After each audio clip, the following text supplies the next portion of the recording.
Right.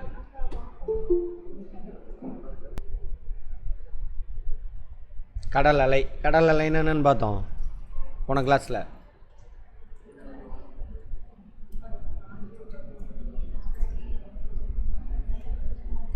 வளிமண்டலம், நீர்ப்பரப்பு ரெண்டுக்கும் இடையான உராய்வு விசை. அதனால் என்ன ஆகும், தண்ணி மேலே ஏறிட்டு கீழே இறங்கும். அதான் என்னது கடல் அலை. கடல் நீர் இயக்கங்களில் அலைகளே மிகவும் வலிமை வாய்ந்ததாக கருதப்படுது. காற்று கடலின் மேற்பரப்பில் வீசும் பொழுது, சரியா, காற்று. வளிமண்டல நகர்வு தான் அது காற்று. மோஷன் ஆஃப் அட்மாஸ்பியர் சிற்றலைகளை உருவாக்குகிறது. காற்றின் வேகம், அது நீட்டிக்கும் காலம், அதன் திசையை பொறுத்து அலைகளின் உயரம் அமைகிறது. சின்ன அலை தான் ஃபஸ்ட்டு உருவாகும். சரி, அதேமாதிரி காற்று எவ்வளோ வேகமாக வீசுது, எவ்வளோ நேரம் வீசுது, அதை பொறுத்து என்ன ஆகும், அதோட உயரம். பயங்கர வேகமாக காற்று வீசுனா அலை ரொம்ப உயரமாக எந்திரிக்கும். அந்த மாதிரி ஆஸ்திரேலியாவில் உருவாகிற அலை நம்ம கன்னியாகுமரியில் வந்து மோதும். ஆஸ்திரேலியாவில் உருவாகிற அலை கன்னியாகுமரியில் வந்து மோதும். இதுதான் ஆஸ்திரேலியா. இந்த கடற்கரை இந்த ஏரியாவில் வீசக்கூடிய காற்று என்ன பண்ணும், அலை இங்கே உருவாக்கும். அப்படியே அலை வந்துகிட்டே இருந்து இங்கே வந்து மோதும். அது மாதிரி ஆப்பிரிக்காவில் உருவாகிறது அங்கே வந்து மோதும்.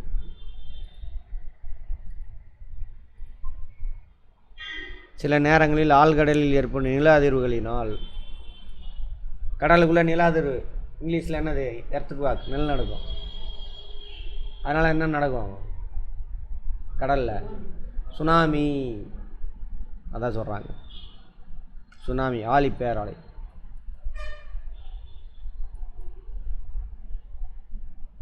அலை நீர் வீழும் பொழுது ஆற்றலை விசைப்பொருளி உருளை, ஹைட்ரோ டர்பைன்ஸ். டர்பைன்னா எங்கே கேள்விப்பட்டோம், காற்றாலை இருக்குல்ல, அதுவும் டர்பைன் தான். அதேமாரி மின்சாரம் தயாரிக்கும் பொழுது ஒரு ஃபேன் மாதிரி வச்சுருப்பாங்க அப்படின்னு பார்த்தோமா, அந்த ஃபேன் தானே அந்த டர்பைன். மின்சாரம் தயாரிக்க இது சுற்றணும். ரைட். அப்போ கடல் அலையில் என்ன பண்ணியிருப்பாங்க, wave energy, wave hydro electricity அப்படின்னு. இந்த மாதிரி கடல் அலை இருக்கு இல்லையா, அங்கே விட்ருவாங்க. தண்ணி மேலே போயிட்டு கீழே வருதில்ல, அப்போ அந்த இங்கே சுத்தம், டர்பைன் சுத்தம். சுற்றுச்சுன்னா மின்சாரம் தயாரிப்பாங்க நிறையா நாடுகளில். இதெல்லாம் வந்துட்டு தூய்மையான மின்சாரம். இயற்கைக்கு அந்த பொல்யூஷன் எதுவும் கொடுக்காது. இந்தியாவில் கேரள கடற்கரை விழிஞ்சம், அங்கேயும் அந்தமான் நிக்கோபார் தீவுலையும் கடல் அலை மூலியமாக என்ன பண்ணுறாங்க, மின்சாரம் தயாரிக்கிறாங்க. கேட்பாங்க இந்தியாவில் எங்கெங்கே, விழிஞ்சம், இன்னொன்று அந்தமான் நிக்கோபார் தீவு. அடுத்து ஓதம். ஓதனா என்னன்னு பார்த்தோம், ஈர்ப்பு விசையினால் உருவாதானது ஓதம்.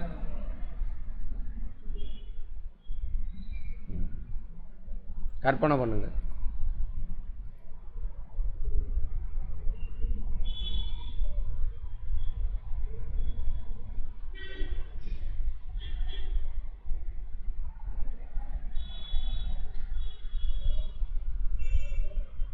Full Moon, new மூன்லாம் பார்த்துட்டோம்ல. உங்களுக்கு அமாவாசை பௌர்ணமிலாம் பார்த்தோமா இல்லையா, இல்லையா இல்லையா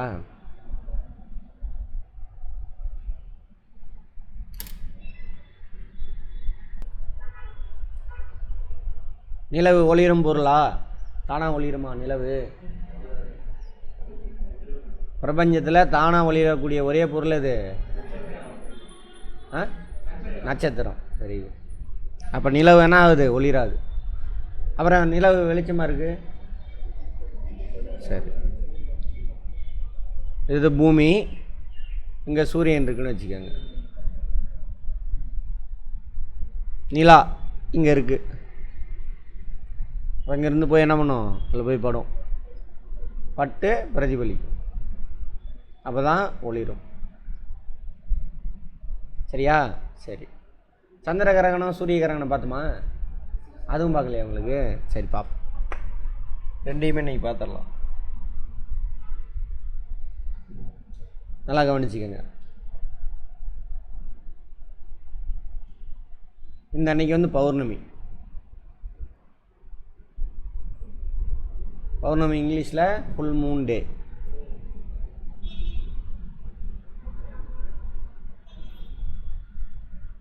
இங்கே இருக்குது, அதை இந்த இடத்துல வச்சுக்கோங்க. இங்கே இருக்குது, இந்த இடத்துல இருக்கு. சூரியனுக்கும் நிலாவுக்கு நடுவில் பூமி இருந்தால் கற்பனை பண்ணிங்கன்னா மறக்காது. இதுக்கு செம்மு கிம்முன்னு மனப்பாடம் பண்ணிக்கிட்டு இருப்பானுங்க. கதையை புரிஞ்சுக்கிட்டே எதுக்கு மனப்பாடம் பண்ணணும்? இருக்கும் பொழுது சூரிய ஒளி இதில் பட்டு அரை வட்டம் நமக்கு அப்படியே தெரியும். அதானே அது பௌர்ணமி. ஒரு முழு வட்டம் தெரியும், அரை வட்டம் இல்லை முழு வட்டம். அப்படியே எங்கே நகர்ந்து வர வர வர வர முழு வட்டம் தெரியாது. வட்டம் என்ன ஆகும்? கரைஞ்சிக்கிட்டே வரும். இங்கே ஒரு முழு தான், அரை வட்டம் தான் தெரியும். இங்கேருந்து படுதா இந்த இந்த அரை வட்டம் மட்டும்தான் தெரியும். இந்த பாட்டு நமக்கு தெரியாது. இப்போ இது பார்க்குறது அங்கேருந்து பார்க்குறது எப்படி இருக்கும்? அரை வட்டம் மாதிரி தெரியும். அப்புறம் இங்கே வர வர வர தெரிஞ்சிடும். இங்கே வந்துருச்சு சூரிய ஒளி, இங்கே பட்டு இப்படியே போயிடும். அப்போ நிலா நமக்கு தெரியுமா? அந்த அன்னைக்கு தெரியாது. அதே நேரத்தில் சூரியன் பின்னாடி பிரகாசமாக இருக்கா? பகலில் தான் இந்த இடத்துல கிராஸ் ஆகும். ஏன்னா இந்த பாட்டு வந்து இரவு. சூரியனை கற்பனை பண்ணுங்க, இங்கேருந்து வருதா? இதுதான் பகல். பூமியில் இந்த பாட்டு தான் பகல். இந்த பாட்டு வந்து என்னது? இரவு. அப்போ இங்கே பகல் பொழுதில் இங்கே கிராஸ் ஆகுது. சூரியன் பிரைட்டாக இருக்குது. ஸோ என்னாவது நமக்கு? நிலா தெரியாது. இன்னொன்று இங்கே பட்டு இப்படி பிரதிபலிச்சு. அப்போ இந்த அன்னைக்கு என்னது? அமாவாசை, நியூ மூன் டே இங்கிலீஷில். என்ன நாள்?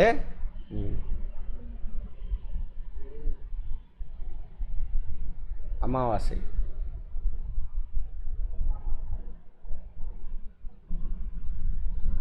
அப்புறம் அங்கே லைட்டாக வரும்பொழுது லைட்டாக ஒரு கோடு தெரியும். அப்படியே லைட்டாக கோடு தெரியும். அப்படியே வளர்ந்துட்டு வரும். வளர்பிறை. இங்கேருந்து இங்கே வந்து இது வரைக்கும் வளர்பிறை. இது வரைக்கும் இங்கே வந்துச்சுன்னா திரும்ப எங்கே எப்படி ஆஃப் வட்டம் தெரிஞ்சிச்சு, அது மாதிரி அரை வட்டம் தெரியும். இன்னும் வளர்ந்துகிட்டே வரும். ஸோ இதுலேருந்து இது வரைக்கும் வளர்பிறை. இது வரைக்குமே வளர்ந்து தான் வரும். இங்கே வந்தோன்னா முழுசாக தெரியும். இப்படி ரவுண்ட் அடிச்சுட்டு வரும். சரியா? நிலா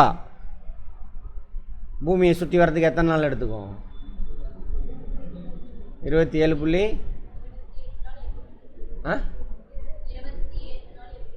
8 மணி நேரம். 27 நாள் 8 மணி நேரம்.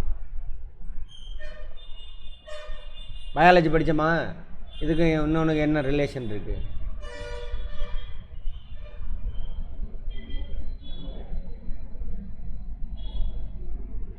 பயாலஜியில் இதுக்கும் இன்னொன்று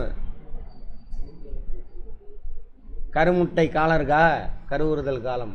கருமுட்டை உருவாகி எத்தனை நாள் இருக்கும்? 28வது நாள் முடியும். நமக்கு இருக்கா? எது ரிலேஷன் இருக்குல்ல? சரி பாருங்க, 27 நாள் ஒரு, அதாவது நிலா பூமியை ஒரு ரவுண்ட் அடிச்சுக்கிட்டு வர்றதுக்கு 27 நாள். அதேமாரி தண்ணியை தானே சுற்றுறதுக்கு எவ்வளோ நாள் தான் எடுத்துக்கும்? ஃபஸ்ட் நாளே பார்த்தோமா? சேம் டைம் எடுத்துக்கும். அதனால தான் நம்ம நிலாவோட இந்த பாட்டை தான் எப்பயுமே பார்த்துருக்கோம். இந்த பாட்டை நம்ம பார்த்ததே கிடையாது, தெரியாது. எங்கேருந்து எப்படி இருந்து பார்த்தாலும் சரி கேட்பாங்க, நிலவின் ஒரு பகுதியை மட்டும்தான் நம்ம இது வரைக்கும் பூமியிலேருந்து பார்த்துருக்கோம், இன்னொரு பகுதியை பார்த்ததில்ல, என்ன காரணம்? தன்னை தானே சுற்றுறதுக்கும் பூமியை சுற்றி வர்றதுக்கும் நிலா எவ்வளோ நேரம் தான் எடுத்துக்குது? ஒரே டைம். எவ்வளோ நாள்? 27. ரைட், புரிஞ்சிச்சா? இப்போ பாருங்க, அமாவாசை அன்னைக்கு வருது. சூரியன் பூமிக்கு நடுவில் நிலா இருந்துச்சுன்னா அமாவாசை. சரியா?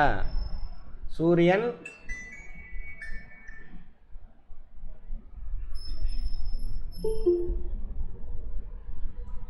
சூரியன் நிலாவுக்கு நடுவில் பூமி இருந்தால் அந்த அன்னைக்கு என்னது? பௌர்ணமி.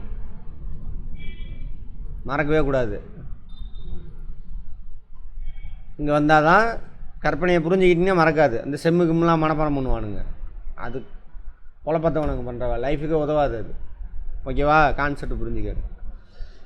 இங்கேருந்து போய் பட்டு பிரதிபலிக்கும். அப்போ இந்த பாட்டில் பூமியில் இரவாக இருக்கும், இவங்களுக்கு பௌர்ணமி. இந்த பாட்டில் இருக்கிறவங்களுக்கு தெரியாது, இவங்களுக்கு பகல்.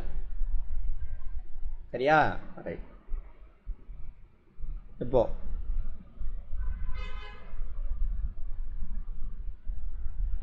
சந்திர கிரகணம்.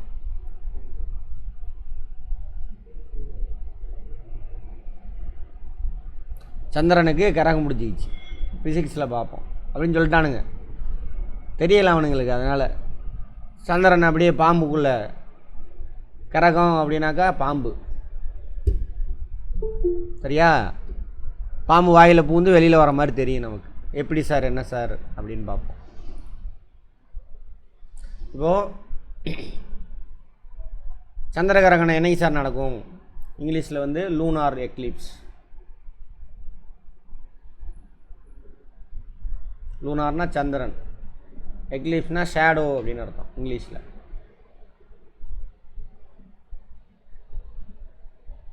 ஓகேவா? சரி. பௌர்ணமி அன்னைக்கு தான் வரும். என்னது? சந்திரகிரகணம். பௌர்ணமி அன்னைக்கு தான் சந்திரகிரகணம், கட்டாயம் அன்னைக்கு தான் வரும். இப்போ இந்த இடத்துலையே இருந்தது அப்படின்னாக்கா, அதாவது மீன்ஸ் ஒரே நேர்கோடு தான், கொஞ்சம் மேலே கீழே, ஒரே நேர்கோட்டில் தான் இருக்கணும். மூணும் கொஞ்சம் மேலேயே கீழேயே இருந்தது, ஒரே நேர்கோட்டில் இருக்கும்போது கொஞ்சம் அங்கே இருந்துச்சுனாக்கா அந்த அன்னைக்கு பௌர்ணமியாக இருக்கும். எக்ஸாக்டாக 180 டிகிரி ஆங்கிளில் மூணும் ஒரே நேர்கோட்டுக்கு வரும் பொழுது பௌர்ணமி அன்னைக்கு. சரியா? சூரியன்கிட்ட இருந்து நிலாவை பூமி மறைக்கும்.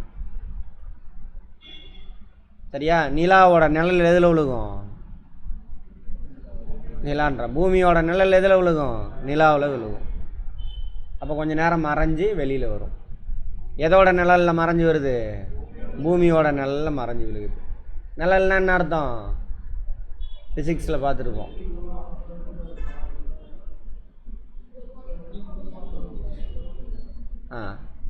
ஒளி மூலத்துலேருந்து ஒளி வருது, அங்கே ஒரு பொருள் இருக்குது, அந்த பொருள் ஒப்பாக்காக இருக்கணும். ஒளி புகா பொருளாக இருந்தது அப்படின்னாக்கா அந்த பொருளோட பாட்டில் மட்டும் என்ன ஆகாது, பின்னாடி ஒளி படாது, அங்கே டார்க்காக இருக்கும். அதான் நிழல். அப்போது பூமியோட நிழல் எதில் படும்? நிலாவில் படும். சூரியன்லேருந்து வரக்கூடிய ஒளியை மறைக்குது பூமி, அதில் மறைஞ்சி வெளியில் வரும். பூமி கருவடாக இருக்கிறதுனால பாம்பு வாய்க்குள்ளே பூந்து வர மாதிரி இருக்கும், இப்படி வளைவாக இருக்கிறதுனால. அப்போ பௌர்ணமி அன்னைக்கு தான் என்ன வரும்? சந்திர கிரகணம் வரும். பௌர்ணமி என்னைக்கு வரும்? பூமி நடுவில் சூரியனும் சந்திரனும் ஆப்போசிட்டில் இருக்கணும். அந்த அன்னைக்கு தான் பௌர்ணமி. அதே அமாவாசை இப்படி சுற்றிட்டு வருதா பூமி, சரி நிலா நடுவில் வருது, பூமியும் சந்திரனும் ஆப்போசிட்டில் இருக்கும். இந்த அன்னைக்கு தான், அமாவாசை அன்னைக்கு தான் சூரியனுக்கு கிரகம் பிடிச்சிக்கும். சரியா?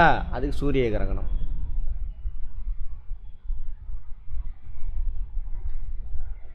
சூரியனுக்கு இன்னொரு பேர் சோலார் எக்லிப்ஸ்.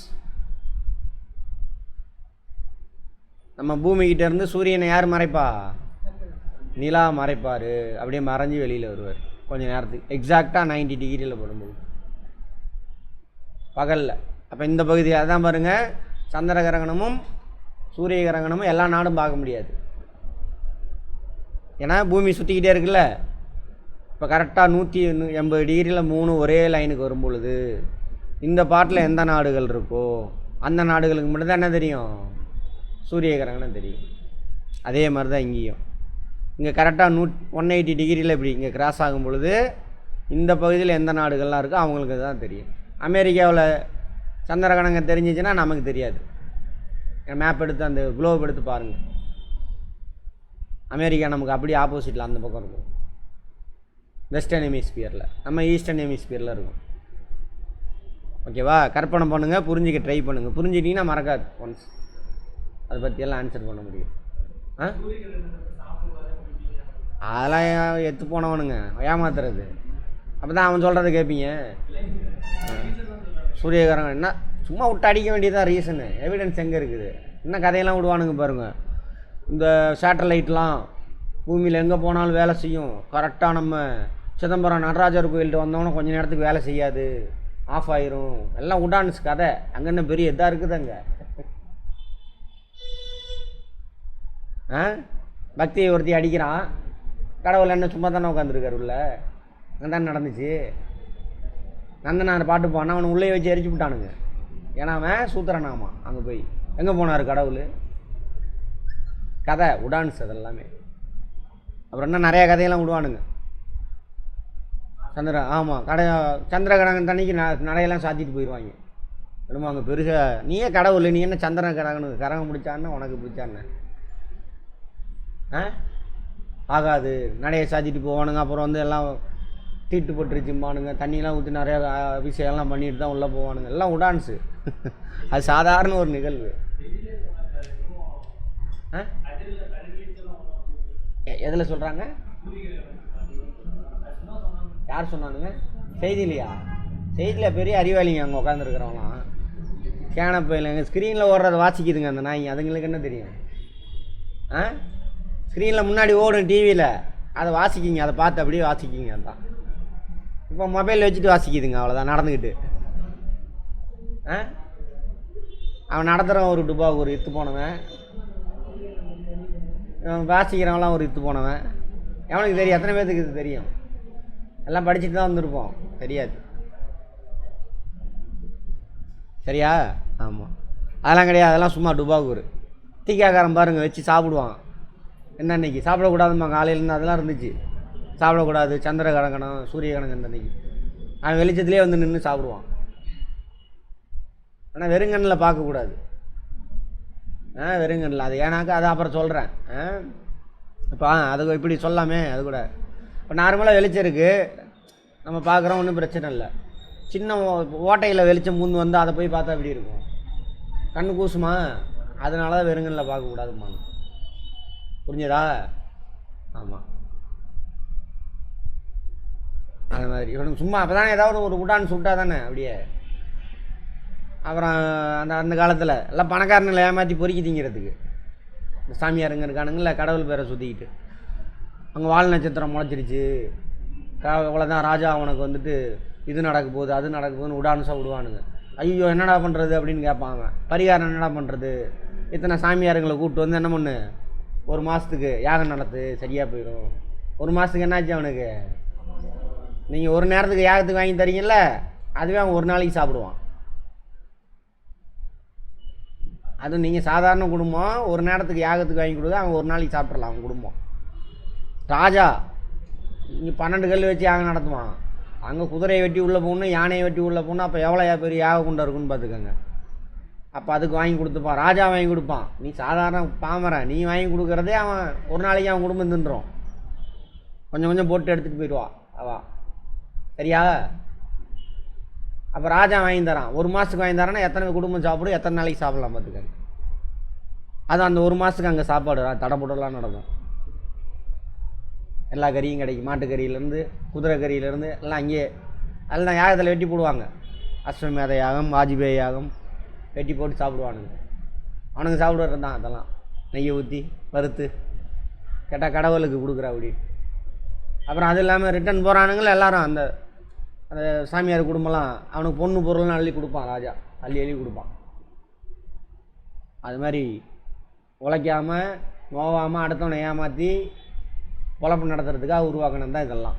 நீங்கள் சொல்கிற கட்டுக்கதையெல்லாம் சாஸ்திரம் சம்பிரதாயம்லாம் இருக்குல்ல, அது எல்லாமே அதுக்காக உருவாகும். அப்போ தானே அவன்கிட்ட போவீங்க, செத்தாலாம் அவன்கிட்ட தான் போவீங்க. அது பணம் இருக்கிறவன் தான் போக முடியும், இல்லாதவன் போக முடியாது. பிறந்தாலும் அவன்கிட்ட தான் போகிறீங்க. அவன் தானே பிறந்தவொடனே நேரத்தை குறித்து வச்சுக்கிட்டு எங்கே போகிறீங்க? எந்த நேரத்தில் பிறந்தான்? அங்கே ஹாஸ்பிட்டலில் 10 குழந்தை பிறகுது ஒரே டைமில். எந்த நேரத்தில் எந்த குழந்தை பிறகுது அப்படின்னு நாங்கள் நோட் பண்ணிகிட்டே இருப்பான் டாக்டரு. அது கரெக்டாக தலை வெளியில் வந்த நேரமா இல்லை முழுசாக வெளியில் வந்த நேரமா? என்னடா இது எப்படி சொல்ல முடியும்? அவன் குழந்தை பெக்கிறத பார்ப்பாங்களா டாக்டரு? டைம் பார்த்து நோட் பண்ணிகிட்டு இருப்பாங்களா? அது இப்போ என் ஃப்ரெண்டு ஒருத்தர் அப்படி தான் பண்ணான். எனக்கு நாம போட்டு போயிட்டான். சுகப்பிரசவம் பிறக்கிறத நல்ல நேரம் பார்த்து இந்த டைமில் குழந்தைய பிறக்க வைங்கன்னு வயிறு வெளியே வராமல் குழந்தை பெற்றுக்கிட்டான். அவன் பொண்டாட்டி பாவம், அவன் பொண்டாட்டி தான் அவசப்பட்டது ஆப்ரேஷனு. கடைசியில் பெரிய கடங்காரனாகி ஊரை விட்டு ஓடி போயிட்டான். வேறு கல்லூரி பேராசிரியர் அவன், பெரிய கடங்காரனே எல்லாம் லாஸ் ஆகி ஊரை விட்டு ஓட்டான். அது சும்மா டுபாக் ஒரு வேலை, அதெல்லாம் ஏமாத்து வேலை. இதெல்லாம் புரிஞ்சுக்கங்க. அதெல்லாம் 9 கரங்கன்னு சொல்கிறான்ல, 9 கரங்கன்னா இது கோலை தான் சொல்கிறான். சரியா? கோல் 9 கரங்க இருக்குல்ல, அதில் திங்கள் என்னது கோலா? அது துணைக்கோள். ஞாயிறு கோலா? அது நட்சத்திரம். இங்கேயே அவுட் அவனுங்க. மிச்சம் 5, மிச்சம் 7 கோல் எது? ஆமாம், இது 2 கோலே கிடையாது. அப்போ அதுவே தப்பு தான், லாஜிக்கே தப்பு. புரிஞ்சுதா? இப்போ 8 கோல் தான் இருக்குது. ப்ளூட்டோவை தூக்கிட்டாங்க, கோலே இல்லை. எதுவுமே லாஜிக் இல்லை, எதுக்குமே அங்கே இது இல்லை. சும்மா வச்சு ஓட்டிகிட்டு இருக்கானுங்க. நம்ம முன்னோர்களை அவன் அப்படியே இருந்தான், நம்மளுக்கு அப்படியே சின்ன வயசுலேருந்து கற்றுக் கொடுத்தான். அதை நம்ம அப்படியே ஃபாலோ பண்ணிவிட்டு பகுத்தறிவெல்லாம் ஓடிக்கிட்டு இருக்கிறோம். அவ்வளோதான். புத்தகத்தில் இருக்குது, இதை புரிஞ்சு படிச்சோன்னா முடிஞ்சு போச்சு. இது நீ புரிஞ்சிக்கூடாதுன்னா அவன் தான் செக் வச்சான். என்னது? ஏட்டு சுரக்காய் கறிக்கு இது திங்க் பண்ணாத லைஃபோட. அப்போ அதை மனப்பாடம் பண்ணி எழுதிக்கிட்டு இருக்கிறோம். நாலேஜ் வளரல, முட்டாள அரை மென்டல்களாக சுற்றிக்கிட்டு இருக்கிறோம் அப்படியே. சரியா? இந்த புராணம் கிராணம் இதிகாசம், இந்த ஜாதி கொடுமை, பெண்ணடிமை, கல்வியல் மறுப்பு, இதெல்லாம் வந்தது எப்போனா நம்ம தென்னிந்தியாவுக்கு ஒரு 600 கிபி 600 வந்துச்சுங்க தமிழ்நாட்டுக்கு. அப்போ உள்ள அறிவை வச்சு இன்னும் ஓட்டிக்கிட்டு இருக்கிறோம். அப்போ தான் கடவுள்லாம் உருவாக்குறானுங்க. அது இப்போ உள்ள கடவுள்லாம் இல்லை, அப்போ வேறு கடவுள். புரிஞ்சுதா? ஆமாம். பாருங்கள், கீழடியிலையோ சிந்து சமவெளி நாகரிகத்தில் கடவுளே கிடையாது. கடவுள் இந்த பூமி உருவாக்கி அவன் அப்போயே கடவுளை நம்பி இருக்கணும்ல. அப்போலாம் கடவுளே கிடையாது, உருவ வழிபாடே கிடையாது. அதுக்கு தான் படிக்கிறதுங்கிறது. நம்ம என்ன பண்ணுறோம்? வார்த்தையை மனப்பாடம் பண்ணி அங்கே வாங்கி எடுத்துகிட்டு ஒரு சர்டிஃபிகேட் ஒன்று கொடுப்பான், அதை தூக்கிட்டு நான் எம்ஏ படிச்சுட்டேன், எம்ஃபில் படிச்சுட்டேன் அப்படின்னு தூக்கிட்டு சுற்றிக்கிட்டே இருப்போம். 10th வரைக்கும் படிச்சுன்னா மார்க் எடுத்து நெத்தியில் ஒட்டிக்குவான். +2 மார்க் எடுத்து நெத்தியில் ஒட்டிக்குவான். அதுக்கு மேலாம் நான் எம்ஏ எம்ஃபில் பிஹெச்டி என்ன மண்டையில் ஒன்றுமே இருக்காது. அப்படி தான். ஏன் கேள்வி கேட்பீங்கள? அப்புறம் போவியா கோயிலுக்கு? அப்புறம் போய் அவன்கிட்ட போய் என்ன நாள் குறிப்பியா குழந்த பிறந்தோன்னே நேரம் பார்த்து அவருக்கு பேர் வைங்க, இந்த பேர் வச்சா நல்லாயிருக்கும். அங்கே போக மாட்டேன். அப்புறம் புண்ணியஸ்தானம், அதுக்கு ஒரு நாள் அவனை வர வச்சு ஒரு 2000 ரூபா கொடுப்பேன். கம்மியாக சொல்கிறேன். ஆமாவா? ஆமாம். அதுக்கப்புறம் எல்லாம் நல்லது கெட்டதுக்கு என்ன பண்ணுவேன்? செலவு பண்ணுவியா? இதெல்லாம் புரிஞ்சுக்கிட்டா? அப்புறம் செத்து போயிட்ட தூக்கி போட்டு அப்புறம் ஒரு நாள் காரியம் பண்ணுவோம். அப்போ தான் தீட்டு கழியும். எல்லாம் தீட்டு கேனையனுங்க. கேட்குறவங்க கேனைனா எருமாடு இறப்பில் என்ன பண்ணிகிட்டு இருக்கீங்களா? தெண்டை செலவு. ஆமாம், அந்த இன்னும் நிறையா இருக்குது. கல்யாணம், கருமாதி, காது குத்து, லொட்டு லொசுக்கு எல்லாத்துக்கும் அவன்கிட்ட தான் போய் நிற்பீங்க. வீடு கட்டி போனாலும் என்னது? கிரக பிரவேசம். கிரகத்துக்கு பிரவேசம் போகிறீங்களாம். சரி, கேட்டால் நம்பிக்கைடாமானுங்க. என்னடா நம்பிக்கை? அது மூட நம்பிக்கை. அது அவன் இதெல்லாம் புரிஞ்சு படிச்சு நான் கேள்வி கேட்பீங்கள்ல, அதுக்கு தான் ஏட்டு சுரக்காய் கறிக்கு உதவான்னு சொல்லி வச்சுருக்காங்க. சாதாரண ஒரு நிகழ்வு இது, அவ்வளோதான். கண்ணு வெறுங்கண்ணில் பார்க்கக்கூடாது. எதுக்கு? அந்த நான் சொன்னால அந்த சின்ன அதை வச்சு புரிஞ்சுக்கோ, அவ்வளோதான். அவ்வளோதாங்க. சரி, இப்போது இங்கே வாங்க. இது புரிஞ்சிருச்சா? இதில் ஏதாவது டவுட் இருக்கா? இல்லை. அடுத்தது, சூரியன் மற்றும் சந்திரனின் ஈர்ப்பு விசையின் காரணமாக ஒரு குறிப்பிட்ட கால இடைவெளியில் கடல் நீர் உயர்ந்து தாழ்வது ஓதங்கள். எங்கே? கடற்கரையில் மட்டும். நம்ம ஊருக்கெல்லாம் அதுக்கு தெரியாது. கடற்கரை இருக்கிறவன் டெய்லி வாட்ச் பண்ணுவான். மீனவனுக்கு அது தெரியும். உயர் ஓதம் வரும்பொழுது அவன் போட் எடுத்துகிட்டு கடலுக்கு போவான். ஏன்னா கடற்கரைக்கு மேலே வருதா உயரம் அதிகமாகும், போட்டு தட்டாது, போவான். அவனுக்கு தெரியும் அதெல்லாம். கிராமத்தில் இருக்கிறவன், அந்த கடற்கரை ஓரத்தில் இருக்கணுங்க, அதை பற்றிலாம் தெரியும். இவை உயர் ஓதங்கள், தாழ் ஓதங்கள் என அழைக்கப்படும்.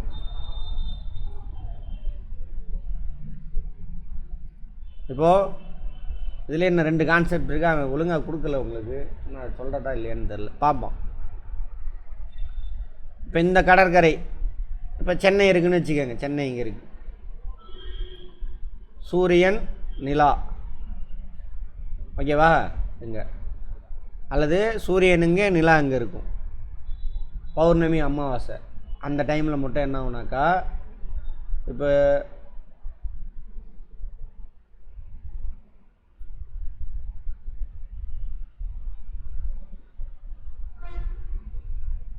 இங்கே இருக்குதுன்னு வச்சுக்கோங்க. சென்னை இங்கே இருக்குது. இப்போ ரொம்ப மேலே தண்ணி, சென்னை கடற்கரையில் தண்ணி ரொம்ப மேலே வந்திருக்கும். அதை இதையும் கம்பேர் பண்ணிக்கோங்க. இதுதான் கடற்கரை. சென்னையில் கடற்கரை மேலே என்ன இருக்கும், தண்ணி ரொம்ப மேலே வந்திருக்கும். என்னன்னைக்கு, பௌர்ணமிக்கு அமாவாசைக்கு. அதே அமாவாசைக்கு இங்கே இருக்கும். நிலா இங்கே இருக்கா, அமாவாசை அதேமாதிரி. அமாவாசையும் அதேமாரி என்ன இருக்கும், தண்ணி ரொம்ப மேலே வந்துடும். பௌர்ணமி அமாவாசை அப்போ. ஏன் சார்னா சூரியன் நிலா ரெண்டும் ஒரே நேர்கோட்டில் இருக்கும். பௌர்ணமி அப்போயும் நேர்கோட்டில் தான் இருக்கும். அமாவாசை பௌர்ணமி இங்கேயா, பௌர்ணமி அப்போயும் நேர்கோட்டில் தான் இருக்கும். அமாவாசை அப்போயும் நேர்கோட்டில் தான் இருக்கும். 2 பேரோட ஈர்ப்பு விஷயம் இந்த இடத்துல படும். அப்படியே இங்கே உயர்வாதம் வந்துடும். இங்கேருந்து இங்கே வர வர வர கடல் ஈர்ப்பு அதிகமாகிட்டே இருக்குது. சென்னை இங்கேருந்து வருதுன்னு வச்சுக்கோங்க, இப்படியே வருது, சுற்றுது தானே பூமி, இப்படி இங்கே வந்துக்கிட்டே இருக்குது. வர வர வர கடல் மட்டம் உயர்ந்துகிட்டே இருக்கும். இந்த இடத்துக்கு வந்தோடனே கடல் மட்டம் அந்த கரையில் தண்ணி எவ்வளோ மேலே வர முடியுமோ வந்துடும். 6 மணி நேரம் ஆகும் இங்கேருந்து இங்கே வரதுக்கு. அடுத்த 6 மணி நேரம் எப்படி கொஞ்சம் கொஞ்சமாக மேலே ஏறிச்சு, அது மாதிரி கொஞ்சம் கொஞ்சமாக தண்ணி என்ன ஆகும், கரையிலேருந்து உள்வாங்கி கீழே போயிட்டே இருக்கும். திரும்ப இங்கே வரும். இங்கே வர வர திரும்ப அதேமாரி தண்ணி மேலே வந்துக்கிட்டே இருக்கும். இங்கே மேக்ஸிமம் மேலே வந்துடும். அடுத்த 6 மணி நேரம், இது 6 மணி நேரம், இது குறைஞ்சிட்டே வரும். இங்கே வந்தோடனே என்ன ஆயிரும், லோ டைடாக மாறிடும். இங்கேயும் ஹை டைடு, ஹை டைடு இங்கேருந்து வருது, ஹை டைடு. அடுத்த 6 மணி நேரத்தில் திரும்ப ஹை டைடு ஆகிடும். திரும்ப நான் இங்கே வர வர குறைஞ்சிட்டே வரும், லோ டைடு. இங்கேயும் லோ டைடு. அப்போ 6 மணி நேரத்துக்கு ஒரு தடவை என்ன ஆகும், கடல் கரையில் தண்ணி மேலே வரும், ஹை டைடு. அடுத்த 6 மணி நேரம் லோ டைடு. ஒரு நாளில் எத்தனை மணி நேரம் இருக்குது, 24. 4 24 வந்துருச்சா, சரியா. இதுவே அதையும் சொல்லிடுறேன். இவங்க புக்கில் அரைக்குறையாக பூ கொடுத்து வச்சுருக்கானுங்க, அரைக்குறை பசங்க. அதான் கொஞ்சம் கொடுத்தாலும் தெளிவாக கொடுக்கணும். பௌர்ணமி அமாவாசைப்போ இவ்வளோ தூரம் மேலே ஹை டைடானா இந்த அளவுக்கு வருதுன்னு வச்சுக்கோங்க. லோ டைடானா இந்த அளவுக்கு தண்ணி கீழே உள்வாங்கிடும், சரியா. பௌர்ணமி அமாவாசை இல்லாமல் நிலா இந்த இடத்துலையோ, பூமி இங்கே இருக்குது, நிலா இங்கே இருக்குது, இங்கேயே இருக்குது நிலா. அப்போ சூரியனும் சந்திரனும் நேர்கோட்டில் கிடையாது, 180 டிகிரியில் இல்லை. என்ன இதில் இருக்குது, 90 டிகிரியில் இருக்குது. அப்போ ஈர்ப்பு விசை கொஞ்சம் பேலன்ஸ் ஆகிரும், குறைஞ்சிரும். அப்போ இந்த மாதிரி இருக்கும் பொழுது சூரியனும் சந்திரனும் 180 டிகிரி ஆங்கிளில் இருக்கும் பொழுது, பூமி இங்கே இருக்கும் பொழுது இவ்வளோ ஹைட்டு வராது. கடல்லேருந்து ரொம்ப தூரத்துக்கு கரையிலேருந்து வராது, ஓரளவுக்கு கரையில் போகும், இந்த அளவுக்கு மட்டும்தான் வரும். அதே மாதிரி உள்வாங்குதில்ல தண்ணி கடற்கரையில், அது என்ன ஆகும், இந்த அளவுக்கு மட்டும் உள்வாங்க, ஓகேவா. இந்த மாதிரி 2 கான்செப்ட் இருக்குது. உயர்வாதங்கள், ஸ்ப்ரிங் டைடு. உயர்வாதம் ரொம்ப மேலே தண்ணி வரும், ரொம்ப உள்வாங்கும். என்னன்னைக்கு, பௌர்ணமி அமாவாசை அப்போ மட்டும். அதுமாதிரி தாழ்வாதங்கள்,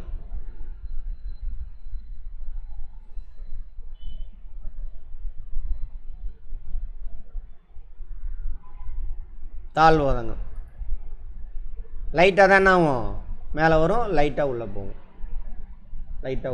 அந்த மாதிரி.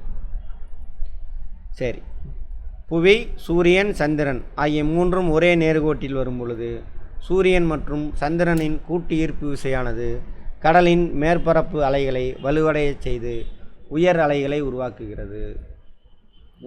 உயரமான அலைகளால் உயர் ஓதங்கள் ஏற்படுகின்றது. இழுக்கிறதுனால என்ன அது தண்ணி கடற்கரையில் மேலே வரும். இதான கரை நல்லா மேலே வந்துடும். இந்த இடத்துல வந்துருச்சு ஒரு இடம்னா நல்லா மேலே வந்துருக்கும். இந்த இடத்துக்கு போயிடுச்சுன்னா நல்லா இந்த அளவுக்கு உள்ளே வாங்கிடும். கரையிலேருந்து நல்லா உள்ளே வாங்கிடும். இதான் சொல்கிறாங்க. அமாவாசை மற்றும் முழு நிலவு தினங்களில் ஏற்படுகிறது. என்னது? உயர் ஓதங்கள். இங்கிலீஷில் என்ன டைடு? Spring tide. என்னென்ன நடக்கும்? Full moon day, new moon டேஸில் நடக்கும். அடுத்தது புவி, சூரியன், சந்திரன் செங்குத்து கோணத்தில் வரும் பொழுது. ஓகேவா? பூமி இங்கே இருக்குது, படத்தை முழுவதும் மனசில் வச்சுட்டு பாருங்கள். சூரியன் இங்கே இருக்குது, நிலா இங்கே இருக்குது, செங்குத்து கோணம் இப்படி இருக்கும் அல்லது இப்படி இருக்கும். தாழ்வோதங்கள் ஒன்றுக்கு ஒன்று எதிராக செயல்படுவதால் இதோட ஈர்ப்பு விசை அந்த பக்கம் செயல்படுது, இதோட ஈர்ப்பு விசை இந்த பக்கம். அப்போ பேலன்ஸ் ஆகிடும். ரொம்ப மேலே வராது. உயர் ஓதத்தப்போ இவ்வளோ தூரம் போனது இப்போ கொஞ்சம் இந்த அளவுக்கு மேலே வரும். இந்த இடத்துல இருக்கும் பொழுது, இந்த இடத்துல நிலா இருக்கும் பொழுது, சரி இந்த இடத்துலன்றேன், இந்த சென்னை இங்கே இருக்குது, சென்னை இங்கேருந்து இங்கே வந்துருச்சு. அப்போ என்ன ஆகும்? உயர் ஓதத்தப்போ ரொம்ப டீப்பாக உள்ளே போன தண்ணி ஓரளவுக்கு உள்வாங்கியிருக்கும், கடற்கரையில் உள்வாங்கியிருக்கும். அதான் உயரம் குறைவான அலைகள் தாழ்வோதங்களை உருவாக்கும். தாழ்வோதங்கள் எப்போ? சூரியன், பூமி, சந்திரன் மூணும் செங்கோணத்தில் இருக்கும் பொழுது. இரண்டு உயர் ஓதங்களுக்கு இடையே தாழ்வோதங்கள் ஏற்படுகின்றன. இங்கேயும் உயர் ஓதம். சரியா? சென்னை இங்கே இருக்கும் பொழுது உயர் ஓதம், சென்னை இங்கே இருக்கும் பொழுது உயர் ஓதம். அதே சுற்றிட்டு வருதுல பூமி, அப்போ இந்த இடத்துக்கு சென்னை வந்தோன்னா தாழ்வோதம், தண்ணி உள்ளே வாங்கியிருக்கும் சென்னையில். அதேமாதிரி இங்கே உயர் ஓதமாக இங்கே சுற்றிட்டு இங்கே வரும்பொழுது தானே ஆகும்? தாழ்வோதம், தண்ணி உள் வாங்கியிருக்கும். அதான் காலையில் சாயந்தரம் போகும்பொழுது வித்தியாசமாக இருக்கும். பூசா போகிறவனுக்கு தண்ணி காணாமல் போயிடுச்சு, அரசியல்வாதியை எடுத்துட்டான் அல்லது யாரோ குடிச்சிட்டான், ஏதோ கதை விடுவானுங்க. சரியா? ஆமாம். சந்திரன் முதல் கால் பகுதி. முதல் கால்னா இது இந்த குவார்ட்ரு. இரண்டாவது கால், மூன்றாவது காலா? மூன்றாவது கால் பகுதி. இது முதல் கால் பகுதி, ரெண்டாவது கால் பகுதி, இது மூன்றாவது கால் பகுதி. இறுதி கால் பகுதியில் மாதத்தில் 2 முறை ஓதங்கள் ஏற்படும். இந்தியாவில் காம்பே வளைகுடா, கட்சி வளைகுடா மற்றும் சுந்தரவன சதுப்பு நிலப்பகுதிகளில் ஓத சக்தி இதேமாரி தண்ணி மேலே ஏறுது இறங்குதில்ல, அப்போ ஒரு செக் டேங்க் மாதிரி கட்டி வளைகுடாவாக இருக்கணும். இதெல்லாம் தண்ணி இருக்குது, இங்கே டேம் மாதிரி கட்டிடுவானுங்க, அங்கங்கே ஓட்டம் இருக்கும். உயர் ஓதம் வருது, தண்ணி மேலே ஏறிக்கும். தாழ் ஓதத்தப்போ என்ன தண்ணி கீழே இறங்கிடும். இங்கே அதுக்குள்ளே மூடிடுவானுங்க. அல்லது மூடுறதுக்கு முன்னாடி என்ன பண்ணால் அந்த ஓட்டையிலலாம் ஃபேன் வச்சுருவானுங்க. தண்ணி ஓடுதா வேகமாக, அப்போ என்ன ஃபேனு சுற்றும். ஃபேன் சுற்றினா மின்சாரம் தயாரிக்கலாம். மின்சாரத்தினால தான் ஃபேன் ஓடுது. மின்சாரம் தயாரிக்கணுனால என்ன வேணும்? என்ன ஓடணும்? ஃபேன் ஓடணும். அந்த ஃபேனுக்கு என்ன பேர் வச்சுருக்கானுங்க? டர்பைன். இங்கிலீஷில் டர்பைன். காற்றாலையா? காற்றாலை கூட வச்சுக்கோங்க, டர்பைன். விசைப்பொறி அதை ஒரு பேர் வச்சுருப்பாங்க டர்பைனுக்கு தமிழில். மின் விசைப்பொறி. தமிழ்நாட்டில் எங்கெங்கே இருக்குது? காம்பே வளைகுடா, அங்கே குஜராத்தில். கட்சி வளைகுடா. வளைகுடானா பார்த்தோம்ல, நிலப்பரப்பு பார்க்கும்பொழுது சின்ன இப்படி நேராவாக வளைஞ்சிருக்கும். இப்படி வளைகுடா, வாட்டர் பாடி அங்கே குஜராத்தில் இருக்கும், போய் பாருங்கள். காம்பே வளைகுடா, கட்சி வளைகுடா, இந்த இடத்துல இது ஒன்று, இது ஒன்று. அதான் குஜராத். பெனின்சுலார் ஆக்சுவலாக குஜராத். பெனின்சுலார்னா என்ன? தமிழில் தீபகற்பம். அப்படின்னா என்ன அர்த்தம்? 3 பக்கம் தண்ணி, ஒரு பக்கம் மட்டும் லேண்டால் அட்டாச் ஆகிருக்கும். இதெல்லாம் தண்ணி தண்ணி தண்ணி. குஜராத் அப்படி தான் இருக்கும். அங்கே இருக்குது என்ன இருக்குது? டைடல். அடுத்து சுந்தரவன சதுப்பு நிலப்பகுதி, ஓத உற்பத்தி, டைடல் எனர்ஜி எடுக்கிறாங்க. சுந்தரவனம் எங்கே இருக்குது? இங்கே. இதுதான் சுந்தரவனம், டெல்டா. கங்கையும் பிரம்மபுத்திராவும் உருவாகும். மேப் வந்தாவே ஃபுல் படத்தையும் மனசில் வச்சுட்டு பாருங்கள். கடல் எல்லைகள். கடலில் ஒரு நாட்டோட எல்லை இருக்கு இல்லையா, அதை தீர்மானிக்கிறாங்க. பெரும்பாலான நாடுகளில். அதோட கடற்கரையிலேருந்து 12 கடல் மைல் வரைக்கும் நாட்டிக்கல் மைல். ஒரு நாட்டிக்கல் மைல்லாம் எவ்வளோன்னு பார்த்தோம்? 1.8875 857 875 எடுத்து பார்த்து கிலோமீட்டர். நாட்டிக்கல் மைல்னால் கடலில், சரியா? வெறும் மைல் அப்படின்னா தரையில், அது 1.6 கிலோமீட்டர் தான். ரெண்டுக்கு வித்தியாசம் இருக்குது. நாட்டிக்கல் மைல்னால் கடலில் 1.8 சம்திங் வரும் கிலோமீட்டர்ஸ்.